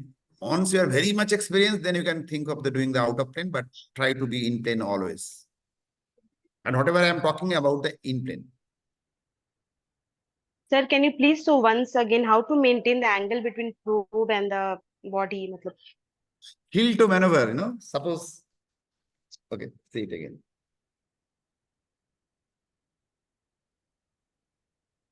So this was the needle, and this was the. So suppose the angle is more, and my needle is not visualized. So what will do? It'll be doing the heel to maneuver. I'm pressing this side, and I'm seeing it is becoming more horizontal with the heel to maneuver, and now it is better seen. So this is one. And second so we have to thing tilt towards the needle. We have to press towards the needle side. Opposite to the needle side. The needle entry point is this side. So Opposite to. Yes, sir. So your aim should be. Yes, sir. This and the needle should be more horizontal, as horizontal as possible. And what Dr. Sohail was telling, that try to be little away from your the probe, so that your angle will be less. So what angle we're talking about, between the probe and the body, or between the probe and the needle? Probe and the needle. Probe. So this is the probe, and this is the needle. So this angle I am talking. This angle should be less than 30 degree. As if it is 0 degree, means horizontal, then it is best. But even if it is not 0 degree, at least it should be 30 degree or less. Okay, sir. Okay, Dr. Gaurav, you have raised your hand. You can ask your question. Sir, I just wanted to ask, is this a bottle or something on which we can also practice? This is a bottle. This is a bottle. This is a simple bottle which is having air only. Nothing. It is having inside, there is no air. Air, you cannot see anything. And this is filled with a gel. Okay, this is filled with gel. Okay, thank you, ultrasound sir. gel. Filled with ultrasound gel. We can practice it, hand-eye coordination on Yes, this. yes, you can practice. You can practice. Thank you so much, sir. Sir, good evening. And sir, as you said, sir, ultrasound in obese patient, ultrasound visualization is difficult. But is it so same with fluoroscopy also, sir? No, fluoroscopy also difficult. Any obese patient is a difficult patient, but in the fluoroscopy, it is better, because the bone can be still visualized better. Okay. I am talking about the spine, but if you are talking about the periphery, suppose if you are doing a, the knee procedure, still you can do the intra-articular knee injection under the fluoroscope. Early days, I can remember you were always using fluoroscope inside the inject knee, you are giving some dye, and then you are giving. So those days are over. Now the periphery are all, whatever the obesity, all peripheral parts, means upper limb, lower limb, always ultrasound. And the spine, sometimes ultrasound, sometimes fluoroscope. If the obesity is there, then it is always fluoroscope. Sir, I couldn't hear, sir. Your voice was disconnecting. Sir, can you please tell it again? I couldn't hear anything, sir. What I told, that if it is fine in an obese patient, go with the ultrasound. Don't go with the ultrasound, you go with the fluoroscope always. And if it is the periphery, then go with the ultrasound. Right? Okay. So if you are still having some question, you can put in the chat box, and let the Milton start his lecture. Yes, Milton, your slides are visible. You can go ahead. And PRP is very, very important. We'll be sharing some videos with you also, how to prepare the PRP. But there are different kinds of kit with which it depends. The kits, what we use is a very simple kit. And I'll be showing you, I'll be sharing the video about how to prepare it. So, okay, Milton, you can go ahead with your lecture. Thank you, sir. Hopefully my voice is clear. Yes, your voice is clear and your the slides are very nicely visible. You can go ahead. Thank you, sir. Good evening, everyone. And happy Eid, Milton. Thank you, sir. Thank you, sir. Eid Mubarak to all of you. After a very nice ultrasonography demonstration by our beloved sir, just now I am going to start my next class. And today class is very important because right now we are starting PRP in pain management. And we do a lot of PRP treatment in our OPD patient. And actually it's a huge area. Actually, we have to do PRP because we know that recently we use in tendon, ligament, bursa, partial tear, joint, osteoarthritis. So a lot of area. So you can cover with this PRP. So what is the definition of the PRP? So platelet-rich plasma is defined as the volume of plasma fraction of the autologous blood that have a platelet concentration above the baseline level. Suppose what we know that average platelet count is 1.5 to 4 lakh per cubic millimeter or per cc. If we make this concentration more than the baseline line, then it is called as the PRP. But there is some special criteria, like it should be more than 3 to 4, sometimes the 5 times more. Suppose I have do my CBC and in there platelet count is suppose 2.5 lakh per ml. So when I can make this platelet concentration more than 3 to 4 times more, like 7.5 lakhs to 10 lakhs per ml, then actually we called as the platelet-rich plasma. Okay, so you have to first you have to see the baseline, and you have to always calculate the how much concentration that you are find from the machine. It never need to see the every patient, but if you can calibrate of your machine every 3 to 6 months, so you can measure either your quality of the PRP is good or not. So PRP is not a new things. If we see the history of the PRP in our medical field, so we can see more than 5 decades. So initially 1970, the first actually PRP infusion given for the wound healing. Then after that, it add in the macular surgery, maxillofacial surgery, oral implantment, and the arthroscopic surgery, and orthopedic other area, sports medicine, also the cosmetic surgery, PRP, because mostly if I talking with my patient, I want to do PRP in your joint. Actually, what I can hear from the patient, it was used in hair or beautification. So it is a most wide use nowadays because people are want to looking more beautiful. So for PRP is more used in the hair as well as the face. So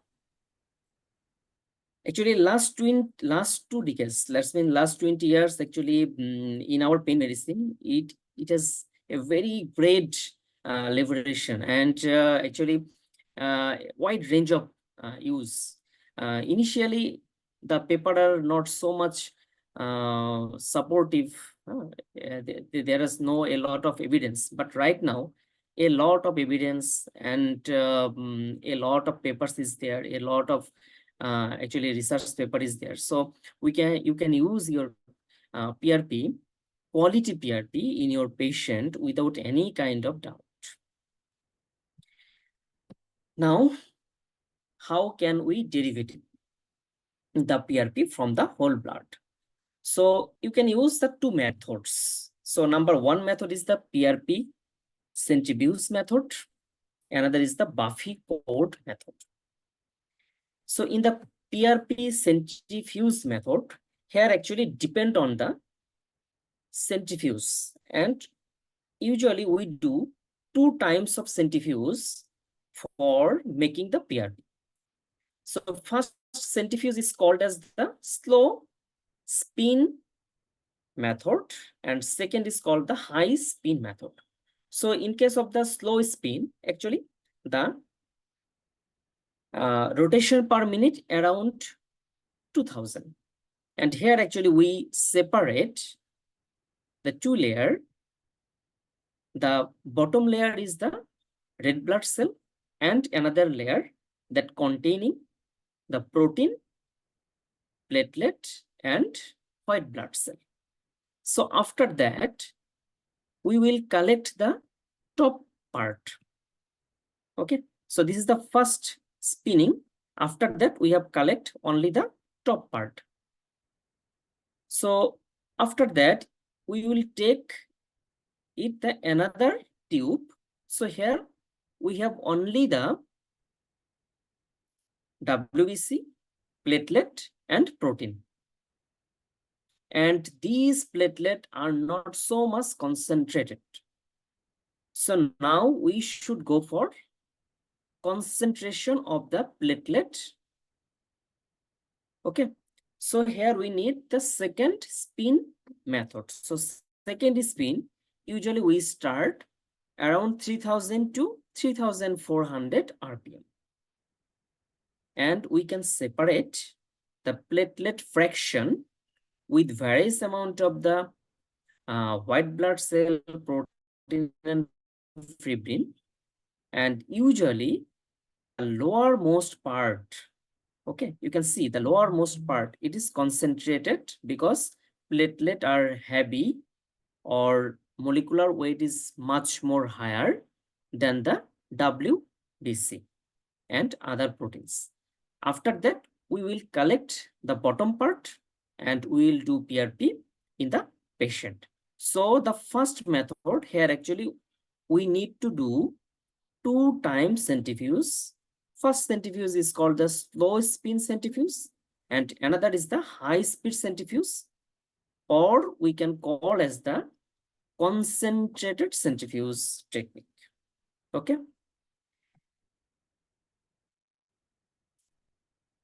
Now, the second method. Here actually we do the single spin method. And usually here we need the high speed method around 3400 or sometimes 3500 like this. And when actually we do centrifuge for a couple of minutes, like 10 minutes or 12 minutes, after that, we can find the 3 layer of the separated blood. So if we see the bottom part, that is the red blood cell. After that, in the middle part, there is the Buffy cord, including the platelet, and the top part, the plasma, as well as the white blood cell.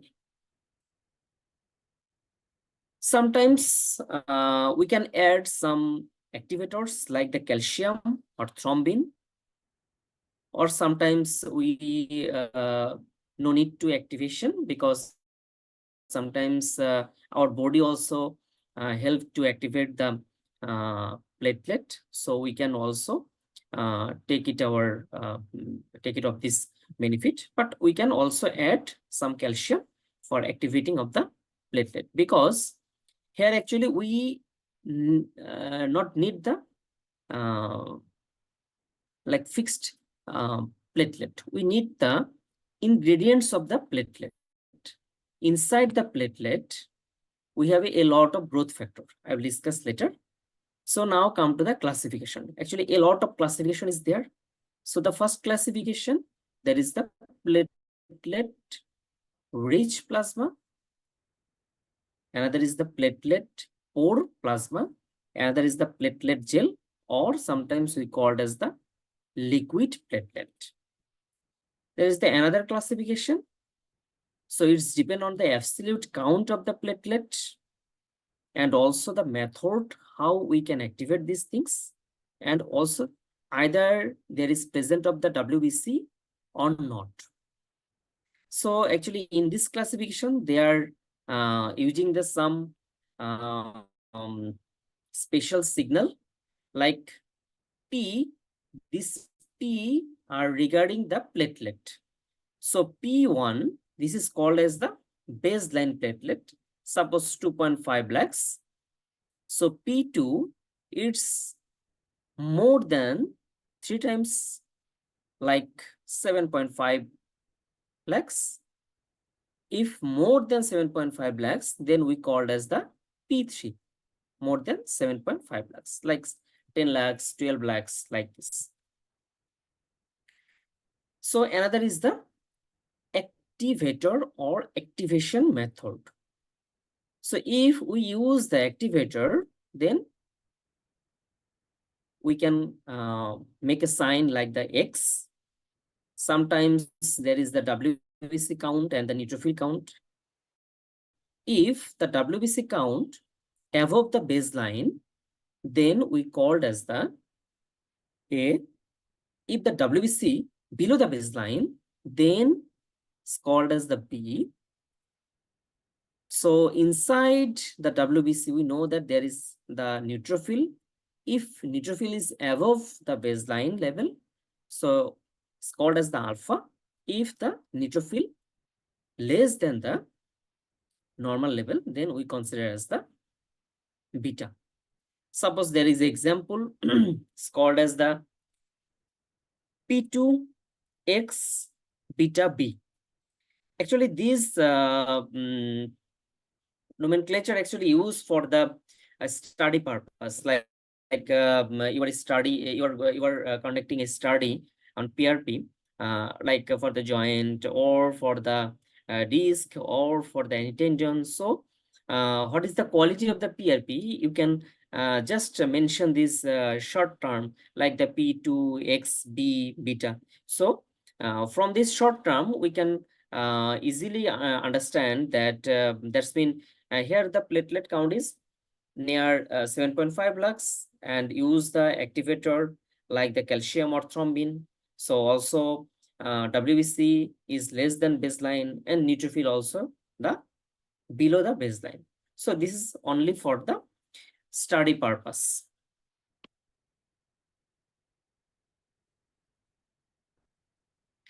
Now another classification, Mishra classification. There is the depend on the leukocyte rich or poor, or activation or non-activated. So the major classification is the leukocyte rich, non-activated, leukocyte rich, activated, leukocyte poor, non-activated, and leukocyte poor, activated. And there is another subtype, that is the if it is more than 5 times than the baseline, then and consider as the A. If it is less than the baseline, 5 times below the normal baseline, then we consider as the B. So inside the platelet, if we active the platelet, then we can actually found a lot of granules or a lot of substance that actually lies inside the platelet. Suppose in the alpha granules, so it contain a lot of substance like the cytokines, chemokines, membrane bounding protein, immunomediators, coagulation factor and their inhibitors, and growth factor and the mitogenic factor, platelet derivative growth factor, angiogenesis growth factor and their inhibitors like platelet factor 4, like this. So another substance like the lysosomes, they contain the acid hydrolase and acid proteolase, membrane proteins, and some dense granules like the catecholamines, serotonin, histamine, ADP, ATP, and the calcium and the polyphosphates. So a lot of actually granules is there. When actually the membrane of the platelet are destroyed, they release a lot of substance, and this substance actually help to regenerate the new cells.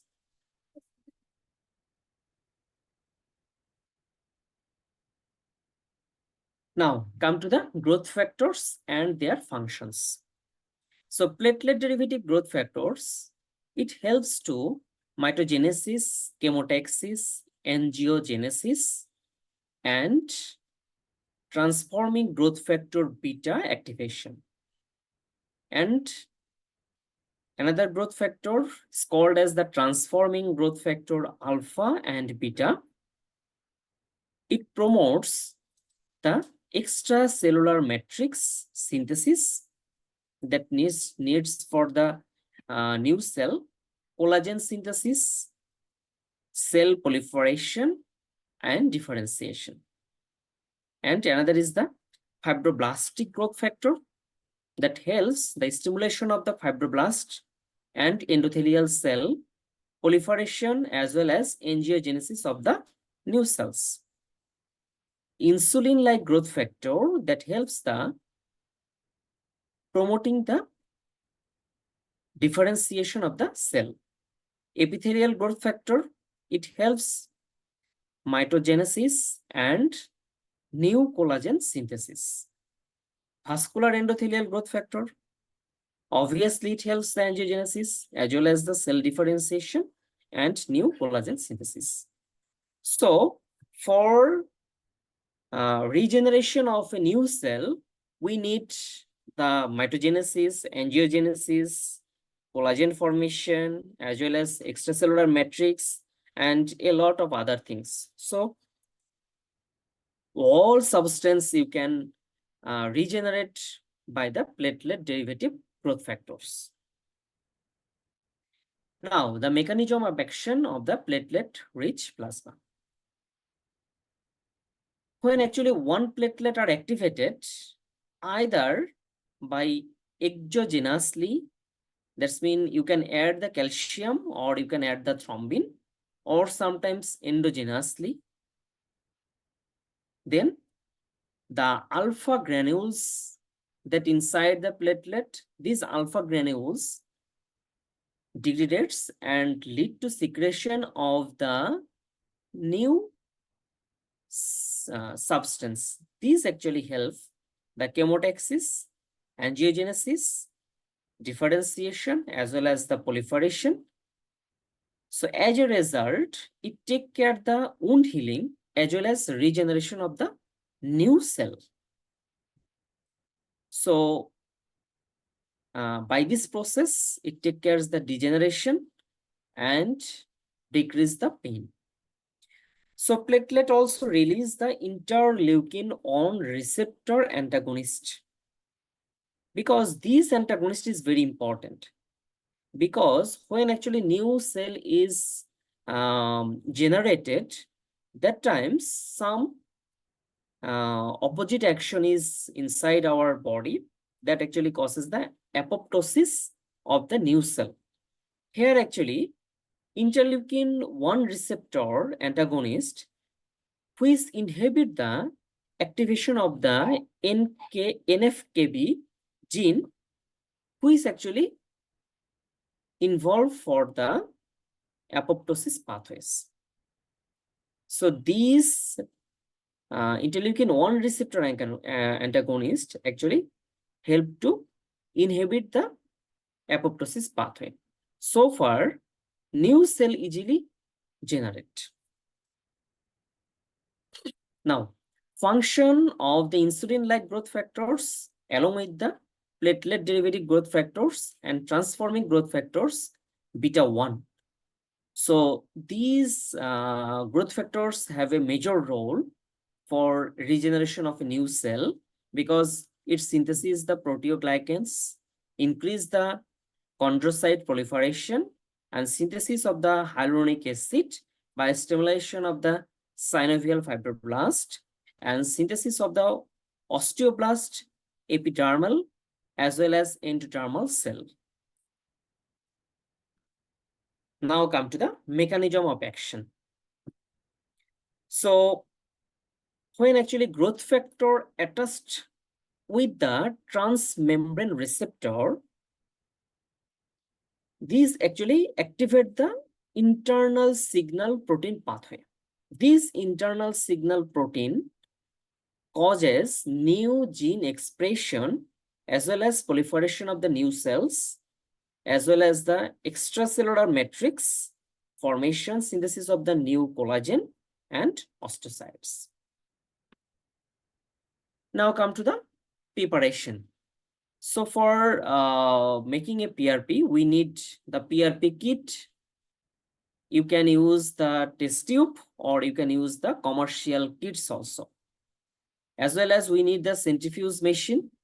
So it may be the single centrifuge or it may be the double centrifuge, but centrifuge should be the good quality of centrifuge or higher centrifuge, like more than 3,500 RPM per minute. And the good quality of, for good quality of PRP, you need a very good quality of centrifuge machine. And also you need the anticoagulant, ACDA, for preparation your PRP. And another is the temperature regulation, because we know that platelet are, when actually we separate the platelet from the other cells by the centrifuge, and that time centrifuge is so high, like 2,000 or 3,400 per minute.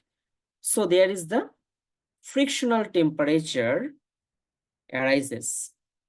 So this frictional temperature actually destroy the platelet before separating of the platelet. So the growth factor mostly going the plasma and the other side. So might be you lost the quality of the platelet and the growth factor if there is the increase of more and more temperature.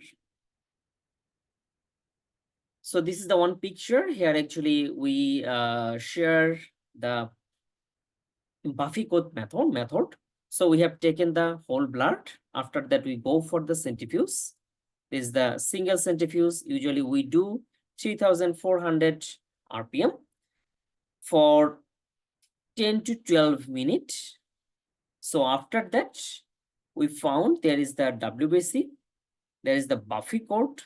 So in the Buffy coat, here is the more platelet as well as the few white blood cell, because platelet are more weight than the WBC.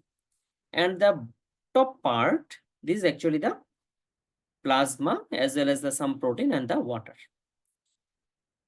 Okay, so we have to collect this part. Okay, this is actually the platelet rich plasma area. And when actually you transfer your this test tube from centrifuge to collection your platelet rich plasma, that's in PRP. So you should use very gentle. If it is shaking, then it making the the pore platelet plasma may cross with the rich plasma. Okay, so it should not be the shaked when actually you transfer from centrifuge to collection.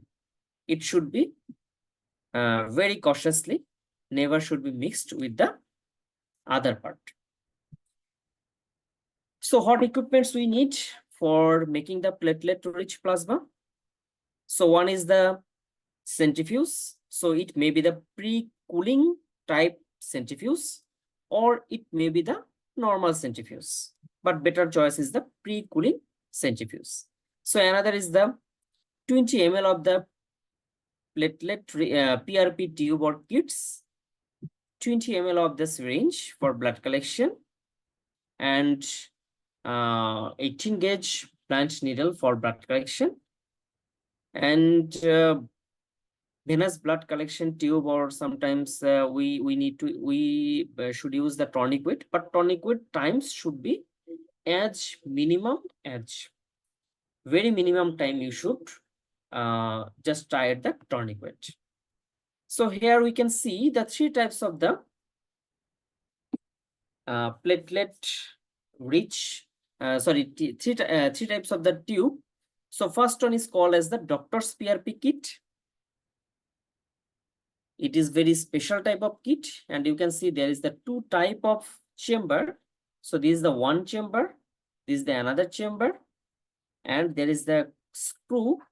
So when actually we use the first centrifuge, so all red blood cell come to the bottom part, and we will screwing this part, and this part actually just making a block, and this part cannot mix with this part. So now this part containing the WBC, platelet, and some proteins. So second centrifuge or the higher centrifuge, when actually we do for the concentrating of the platelet. So after doing the concentrating spin, after that actually we take this portion only. So this is actually the platelet rich plasma area, around 3.5 to 4 ml from this commercial kit. And in this kit we need around 20 ml of the blood as well as the 2 ml of the ACD. So the second tube, this is called as the PRP tube. Here is actually ACD as well as the gel. So this is the gel portion, and there is the, you can see there is the fluid. This is the ACD. Here we no need to add any kind of other substance. Never, no need to add any kind of activator. Just we have taken the 10 ml of the blood, and here is the negative section. So if you just connect your syringe that through the top part, just it takes around 10 ml of the blood. After that, you have to do the centrifuge. There's the single centrifuge. Then it's separated three part. The lower part, this is the red blood cell. Red blood cell. And the middle part, this is called as the Buffy coat. That includes the platelet rich as well as the some WBC. And the top part, this is called the plasma as well as the few WBC and the some proteins. And third on is called as the sterile vacuum tube. Here actually we need to add additionally ACD. This is the low cost tube, but it should be the sterile, non-pyogenic. It should be the non-pyogenic, because if it is pyogenic or contact any kind of infection, so it may additional infection to your patient. So it should be always precaution during your procedure, as well as you should take the quality type of the tube. Sometimes many of our physicians, they have used the normal blood collection tube, 6 to 8 ml of blood collection tube. Actually, they are not so pyogenic free. because they are using only for the test purpose. So should be avoid these things. So this is the on machine in my chamber. This is the pre-cooling REMI PRP machine. Here is actually there is the fridge. This is the fridge part. This is the fridge part. Okay. And there is the few button. Hopefully you can see there is the few button. So number one is the F1, and there is the F2, and there is the F3, and there is the F4. So usually in our daily practice, we need only the 3 button. So F1, this is for the pre-cooling. Okay. So F2, this is for the separation. That means separated the red blood cell from the other part. And after that, we have to press the F3 button. So here actually we concentrated the platelet from the normal baseline.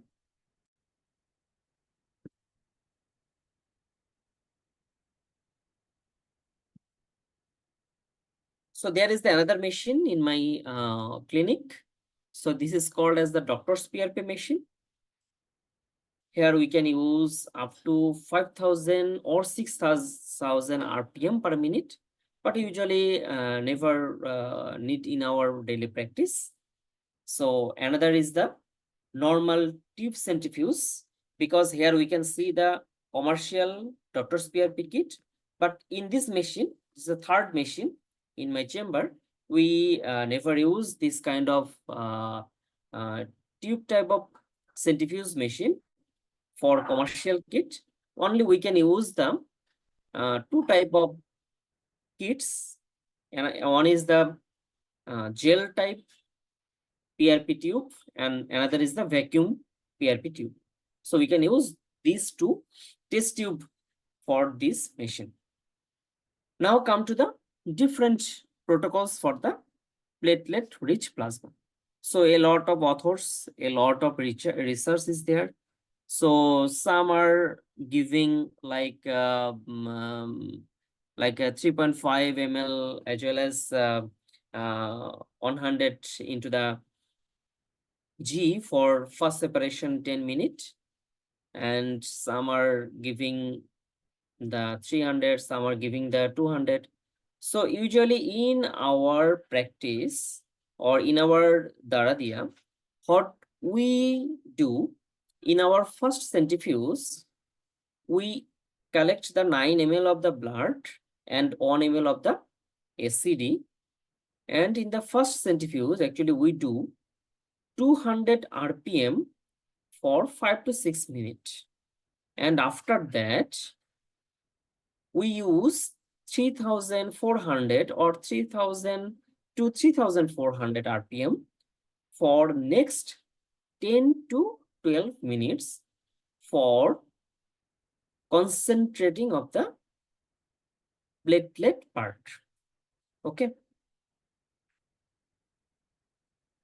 Before going for the procedure, you have to give some advice to the patient, like no heavy meal taken before 2 hours of blood collection, and also taking 500 to 750 ml of blood before taking the blood, and patient need 5 to 7 minutes walking before collection of the blood, and tourniquet holding as much as minimum time.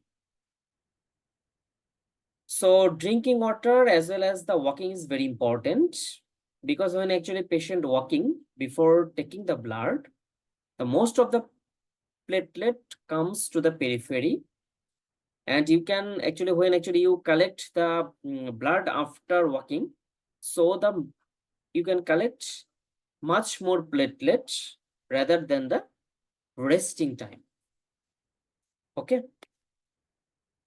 So this is the collection technique. So the first one, you can see this is the gel tube. So here we can see we can see this is the red blood cell. This is the gel that actually separated the red blood cell from the plasma and the platelet. And the top part, this is actually the plasma and also the platelet or plasma. That's mean the PPP. And the middle part, this is called as the platelet rich plasma or PRP. So the needle technique is very important. Why? If your hand is shaking, so sometimes the gel is coming through your needle, so you cannot collect the platelet because the gel are disturbing during taking of your PRP. And also your needle should be just 2 to 3 millimeter above the gel level. That's been the buffy cord area. Okay. So in the normal diagrammatic picture, we can see very nicely that buffy cord, but actually in the real patient, it is very difficult to identify or differentiate the buffy cord from the normal plasma. Very little bit difference, color difference.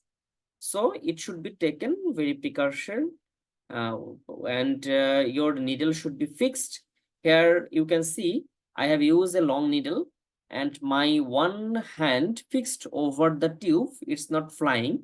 So it is it is stable over the tube, and I have taken by the another using of the another hand so that I can take it very nicely without any kind of interfere of the PRP and the PPP. So here, this is the commercial kit we can see. So this is the cut point or this is the lock point. So here we can see the red blood cell, and you can see already I have taken at least 2 or 3 ml of the platelet rich plasma.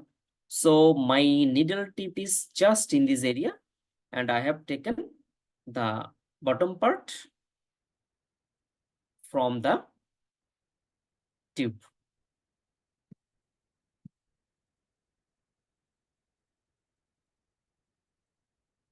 Now, the post-procedural consideration. So, no NSAIDs or steroid for 7 to 10 days after the procedure. This is very important because very recently we have a very bad experience. Hopefully, sir can remember these things during our ICRA conference. After the conference, there is a workshop, but I cannot mention the name of our physician, but one of the senior physician as well as the very renowned physician from a first-class country, like the Singapore. Okay, so he mentioned we can use sometimes the platelet rich plasma as well as the steroid at the same times, but never use platelet rich plasma as well as the steroid in the same times. Suppose patient have taken the steroid in the any form, you have to give at least 6 weeks. After that, you can give the PRP in the same joint. And another is the normal activity.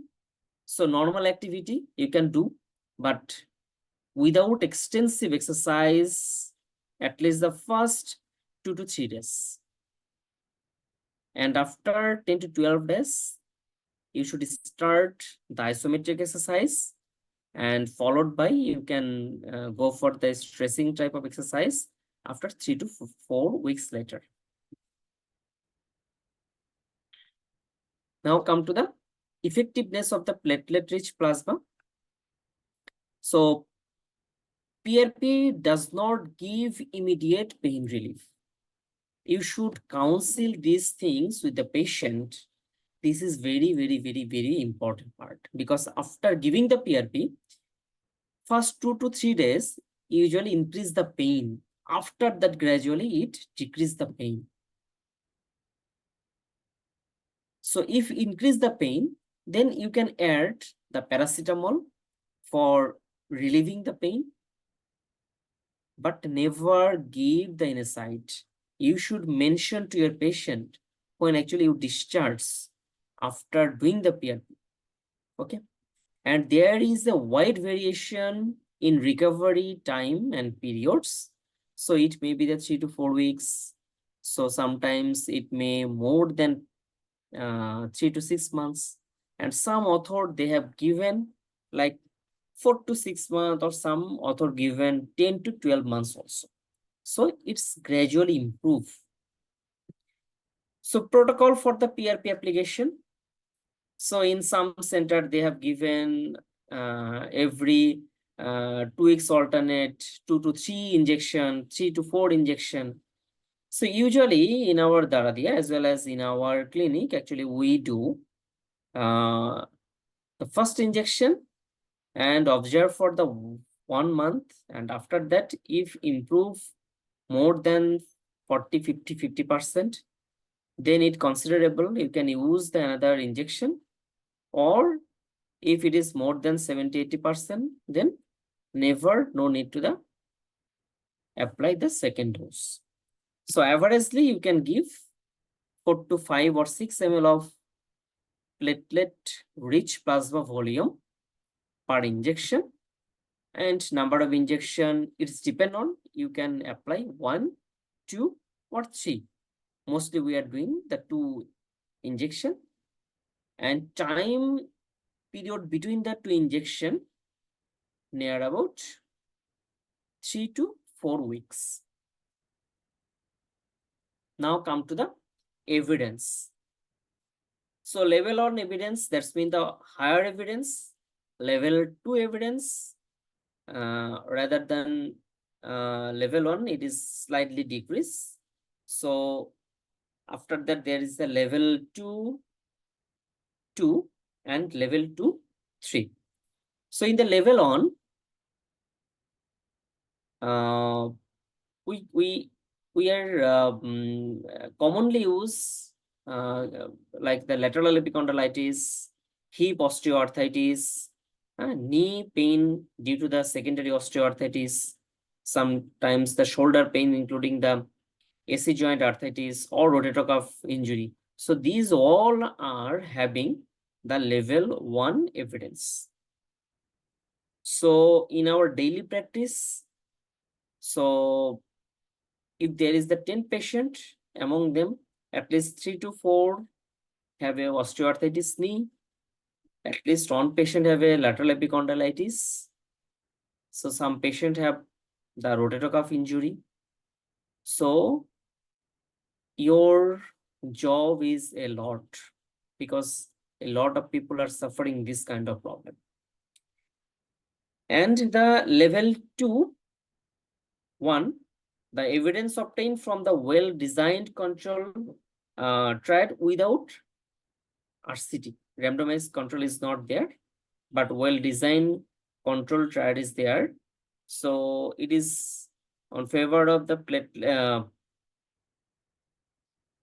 tendinosis or the jumper's knee, ACL or the medial collateral ligament repairing, and level 2 evidence corresponding the Achilles tendinitis, plantar fasciitis, and the medial epicondylitis.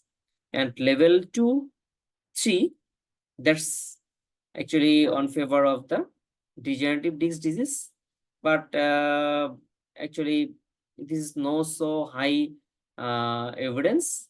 So before going for the degenerative interdiscal PRP, you should precaution, because sometimes there is chance of the discitis. So you have to actually precaution before giving the PRP inside the disc. So we can very easily give the lateral epicondylitis area, hip osteoarthritis, knee osteoarthritis, shoulder pain, AC joint arthritis, rotator cuff injury, patellar tendinosis, ACL and MCL, and Achilles tendinosis, plantar fasciitis, medial epicondylitis. So a lot of area. So we can cover with the PRP. So thank you for patient sharing. Now we are taking your question. If there is any question, we'd like to answer. One question is there, sir. What should be the minimum blood platelet count to go for the PRP therapy? And okay, that means below what concentration we should not go for the PRP? That is one question in the chat box, Milton. So usually less than 3 times. So you have to go for the one baseline investigation, baseline CBC. So suppose the patient have a 3 lakhs per cc. So if it is more than 3 times or near 3 times, so almost it is 9 lakhs. So it depends on the baseline platelet concentration. So averagely we can consider as the around 7.5 or 8 lakhs PRP is enough for activating the growth factor, as well as it helps for the regeneration. So this is actually, sir, you can also add something. Yes, if the platelet count is less than normal, normally the lower limit is 1.5. So 1.5, if it is below 1.5, it is better to avoid. So there is no absolute mark or below which you should not go. But if you are keeping in our mind that if we are making it 4-fold or 5-fold or 6-fold, so then if it is too low, then it might not be might not be reaching the adequate concentrations. So that is how you have to avoid. But again, very clear cut that below this it cannot be done. It is not there. But generally accepted is if it is below the 1.5, it is better to have. Okay, any other questions? Any antibiotic prophylaxis? It is not. But if you think you can give, like sometimes in the intraarticular joint, knee joint injection, I normally prefer one single sort of prophylactic antibiotic. But in the other areas, I don't go. But many people don't give any antibiotic there. Yes, Suman, you can ask your question. Okay, somebody is asking till what time is the class? Our class is till 8. But depending on how many questions you are asking, normally we are trying to answer all the question, whatever you are having. And in that way, it might be delayed. So we are not stopping without answering any of the questions. So it might be going up to 9, but it is scheduled till 8. But most of the days it goes up to 8:30 and sometimes up to 9. Yes, There is Suman, a request if question can be taken by number wise, like who's raising the hand, because randomly people are asking the question. So it would be good. Okay. We'll be asking the first who is raising the hand. Okay, Sunil, if you ask your question first. Thank you, sir. Sir, you have shown the acid gel separator tubes to collect the method of collecting the PRP over the Buffy coat. So how much to be collected from there? Like when we are going just above the Buffy coat, our tip should be just above the Buffy coat, and how much to collect? Usually, sir. Yes, Usually for the 10 ml of tube, usually we taking around 1.5 ml to 2 ml maximum. So we need to do 2 gel tube or 2 tubes, so around 20 ml. So from the 20 ml, we can collect around 3.5 to 4 ml. So for osteoarthritis knee, like for grade 1, grade 2, we are putting, then 4 ml is like sufficient for. Yes, 4 ml is sufficient. Okay. For the single joint. If you are doing for the both knee, so you have to need the 40 ml of blood and 4 gel tube. So you can collect around 7 to 8 ml of the platelet rich plasma, and you have to give 4 ml each joint. Okay, thank you. Okay, Dr. Ali. A few more questions. Can we put hyaluronic acid also with the PRP? Yeah, you can add hyaluronic acid when actually you do hyaluronic acid is basically PRP. also an activator. So you can put hyaluronic acid also. Along with that, hyaluronic acid can be used. And so any volume, like how much ml we should give, like there are injections available in 2 ml, 4 ml along with PRP. When It depends on where you are giving the injections. If you are giving in the tendons, then 1 ml. Even though 1 ml is not available. But if you are giving in the joint, you can go 3-4 ml also. It depends on at what site you are injecting. Okay. Sir, is there any can we use low dose of Kenacort also along with the PRP No, when we're injecting no, these? never. Steroid is not used because, initial part of this is a pro-inflammatory. So if you're using steroid, somebody has asked this question in the chat box also, that why we can't use steroid, because that suppresses the initial, the inflammatory cascades. So that is going to suppress the, tissue healing. So regeneration will be suppressed. So the steroid should not be used. So there are few papers in which they have used a very low dose of like 10 mg or 20 mg of Kenacort, where they are saying that it increased the release of growth factors from the platelets. But again, the controversies are there. Few papers cannot prove it. Still now consensus is don't use steroid. Thank you, sir. So last question. Up to which grade your experience in osteoarthritis knee? Up to which grade we can go for PRP? Up to grade 3, it works better. But even in some cases of the grade 4 also it works. So if the grade 4 surgery is the choice, but still if you wish to try, you can give a try. There is no harm. Sometimes also you are giving only two sittings. Like no, we in our center we never go with the 2 sitting, 3 sittings like that. We always give one and then we assess. If the response is good, then only we go for the second one. Otherwise not. Thank you, sir. So Dr. Ali, you are raising hand since long. Yes, thank you. You mentioned a lot of preparation for the PRP, like leukocyte rich, leukocyte poor. Are all these preparations suitable for all pathologies, like tendinopathies, osteoarthritis? For example, is leukocyte rich PRP suitable for both osteoarthritis and tendinopathy, or each pathology need a special preparation for PRP? So initially there are such kind of classifications that, okay, use the leukocyte rich in the joint, don't use leukocyte rich in the tendons. But nowadays the recent literature is telling there is not much difference with the leukocyte rich and leukocyte poor per PRP. So that is the reason why in the whole world nowadays it is going that, okay, don't go, because leukocyte poor preparation is always 2-spin. So that is a more costly procedures and it's not needed. The results with the leukocyte poor and leukocyte rich difference is very minimal. So no need to classify in that way. You can go straight away with the leukocyte rich in every situations. Results are almost similar. Yeah, we can use leukocyte rich for both osteoarthritis and tendinopathy. Thank you, sir. Thank you. And leukocyte rich preparation is easier, single spin technique. So less costly also. And more available, yes. Not more available, also sterility is well maintained because it is, you are not transferring it much. More and more you are transferring from one tube to another. There is a more chances of the contamination as well. Right. Thank you, sir. Okay, Dr. Minal raised your hand. Sir, I wanted to ask at what stage we should consider PRP. Suppose if patient is coming for the first time and we start with the initial treatment, like with the NSAIDs. So like NSAID you give long time. It depends on in the tendinopathies. NSAID you cannot give the long time, but sometimes suppose the tendinopathy is there, you must be understanding whether it is symptomatic or not. Many tendinopathies are not symptomatic. Like we are going to publish one study why the supraspinatus tendinopathy is very common. You'll be very frequently seeing it. So if it is the real tendinopathies, you can start with the exercise programs, rehabilitation program, simple analgesic for sometimes. And if still having pain, not always all the tendinopathies are painful. So in those situations, you need not do it. Only the symptomatic tendinopathies you can do.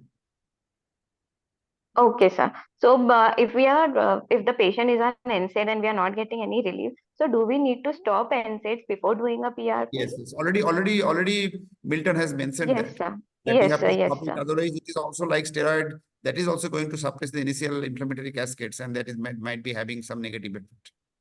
So for that period, we need to manage pain with the paracetamol itself.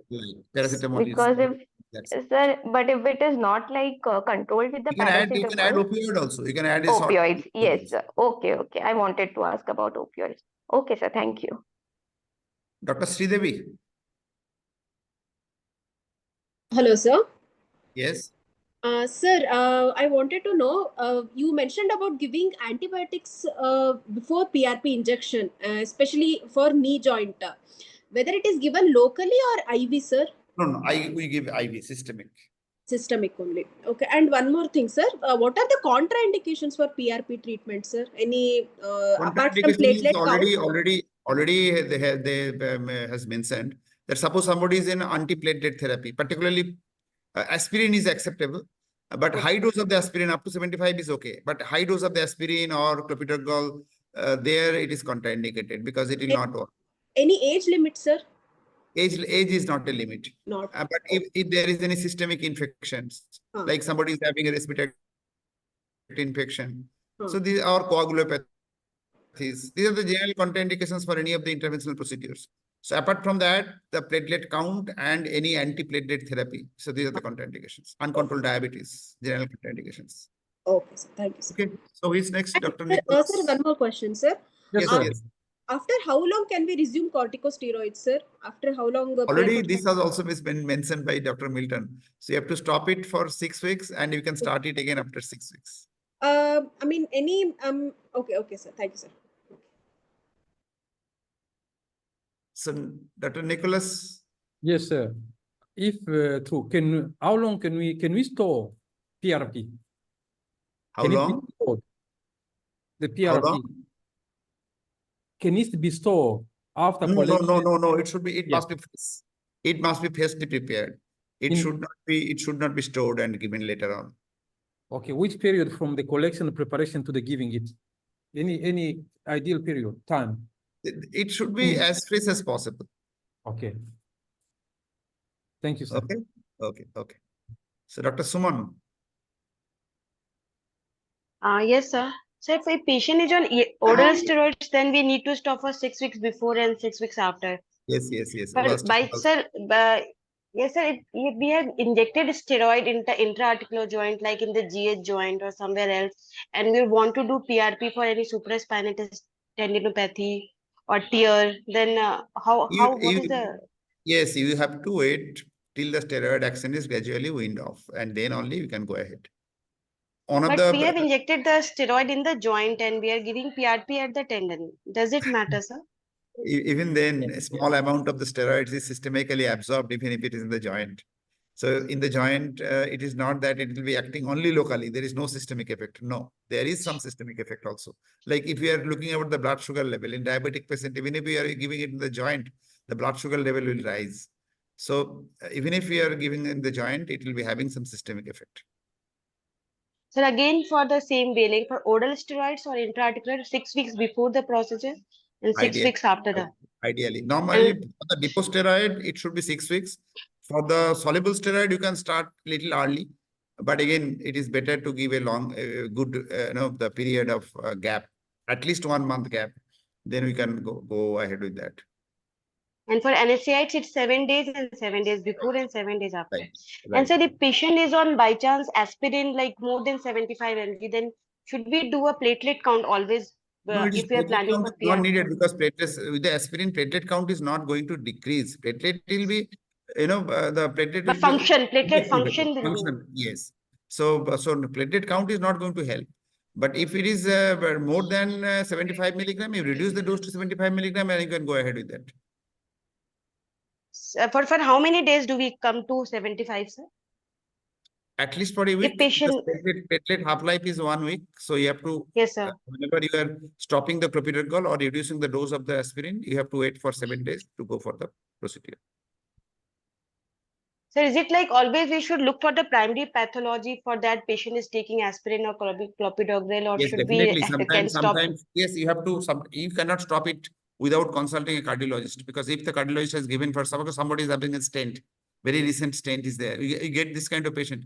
Why the clopidogrel is mandatory, you cannot stop it abruptly without asking the cardiologist whether it can be stopped or not. I always ask the cardiologist opinion, that I ask the patient to take the cardiologist opinion whether the clopidogrel can be stopped and switched to the aspirin for 7 days or a little more. Then only you can go ahead with that. Otherwise, without cardiologist opinion, you should not be stopping. So is there any role, is there any contraindication with like lipid lowering agents as well, like statins with the PRP? No, statins don't have any contraindication. Okay, sir. If patient is, sir, even we are doing a coagulopathy test, like PTI, does it like, is it required with the aspirin, sir, or No, no, it's not needed. Tendon and the Okay. joint injection, coagulopathies, coagulation profile testing is not needed.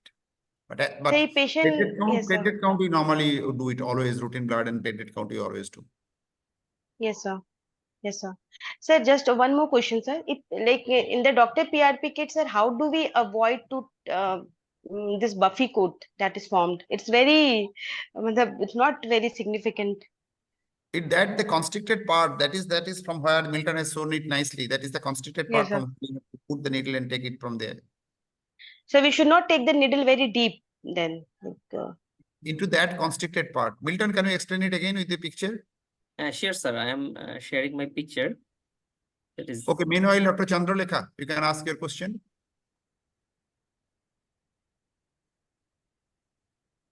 Dr. Chandralekha? Yes, sir. Yes, sir. I'm here. Sir, during injection, any immediate adverse effects do we have to really worry about having No, on any it agents? depends on where you are giving. Suppose you are giving it in a spine or some other areas. Okay. Normally that is not recommended, but for the peripheral joints, nothing. What is important is sometimes after the post procedure, there might be increase of pain. So you apply some ice and give Okay, some paracetamol. But Okay. otherwise it is very safe, nothing to worry about. Okay, So it Milton. is, Okay, anything else, Chandralekha? yes, sir. Is injection is done under ultrasound only, sir? Ultrasound Yes, guided. almost all. Not almost, always. Nowadays, Okay. all the interventions should be done under the either ultrasound or CR or combination. Okay. Okay, thanks. Milton, you can explain it? Oh, sure, sir. So when we go for the first centrifuge, so here actually whole blood separated two part. So below the constricted part, this is actually the red blood cell. So above the constricted part, so it contains the platelet, WBC, and the protein and plasma. So after that, we have to screwing and we have to block this area. Now this part only centrifuge. Okay.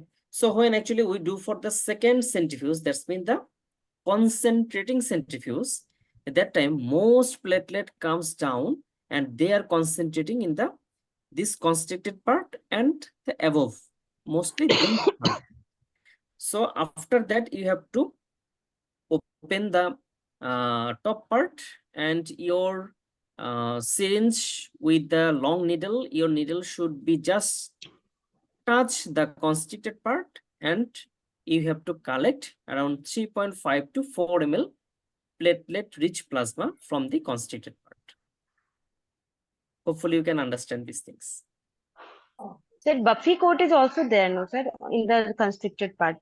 Yes, yes, yes. Buffy coat is in this area. So here actually you should not just identify the buffy coat. You can easily collect with this commercial kit very easily. Only collect the constricted part as well as the above part. So this part. So when actually around 3.5 to 5 ml platelet you have to collect from the constricted part. That's mean this part is actually platelet rich plasma. If you are collecting more and more, so gradually the platelet count is down. Okay. Okay, sir. Thank you so much. Okay, so please explain this on this one Dr. also on Sridevi has acid. asked again about the mechanism. Mechanism is your regeneration therapy and it is permanent unless there again regenerations, unless again there is some tendinopathies. So our body as we are going older, there will be always some tendinopathies. So the regenerations. So these are coming again. So that is why rehabilitation program is important. But whatever the regeneration will be there, it is long term, permanent. Sir, I have 3 questions, sir. Yes, yes. Sir, firstly, what if we mix the platelet-rich plasma with the platelet poor plasma? Is that any quality difference of the final outcome? Obviously, if you are mixing with the platelet rich and platelet poor, the platelet concentration will go down. So it is poorer than the platelet rich plasma. What is the next question? Next question, is there any reverse centrifuge technique to collect PRP? Reverse centrifuge technique. What is that? I'm not aware of that. Milton, do you know what is it? No, sir. I Reverse. I have heard it from one of my transfusion medicine colleague. Okay, I don't know. You know it. You know it, and next day you tell us what is reverse centrifuge technique. What is the third I question? will ask What him is in the third detail. question? Third question: is there any spin difference between the sex, the male, spin difference of the centrifuge machine? Is there any male or female variation? Male-female variation is not there, Variation but the is speed there. definitely what Milton already shown. What should be the spin? What should be the RPM? Already mentioned. Milton has mentioned this in the Around PPT. 3,600 in general. He just. You go through the recording. Already Milton has mentioned that. Okay, Dr. Ali, you was asking. You have raised the hand again. You can tell me. Ask me your question. Yes, sir. About some immunosuppressant medications such as methotrexate, leflunomide, hydroxychloroquine, like used Methotrexate widely. is not an immunosuppressive drug. Methotrexate is a disease-modifying drug. So it has some immunosuppressant action, but that is not a contraindication. Not contraindication. No. Hydroxychloroquine. Suppose somebody is getting the biologics for the TNF alpha inhibitors. So they are not the contraindications because they don't have the direct action on the platelet. Okay. Can be used during PRP injection. Yes, can be used. And regarding the non-steroidal anti-inflammatory, should be stopped 7 days and should be stopped 7 days before procedure? Yes. 7 days. And Already it- Milton has mentioned. restarted 7 days after procedure? Yes. Okay, thank you.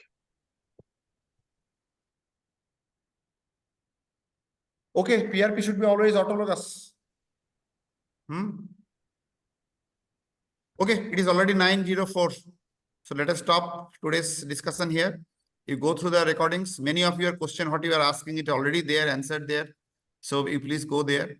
And if you still having any question, you can ask us to the next class. So good night for today. Good night. Good night, sir. Thank you. Good night, sir.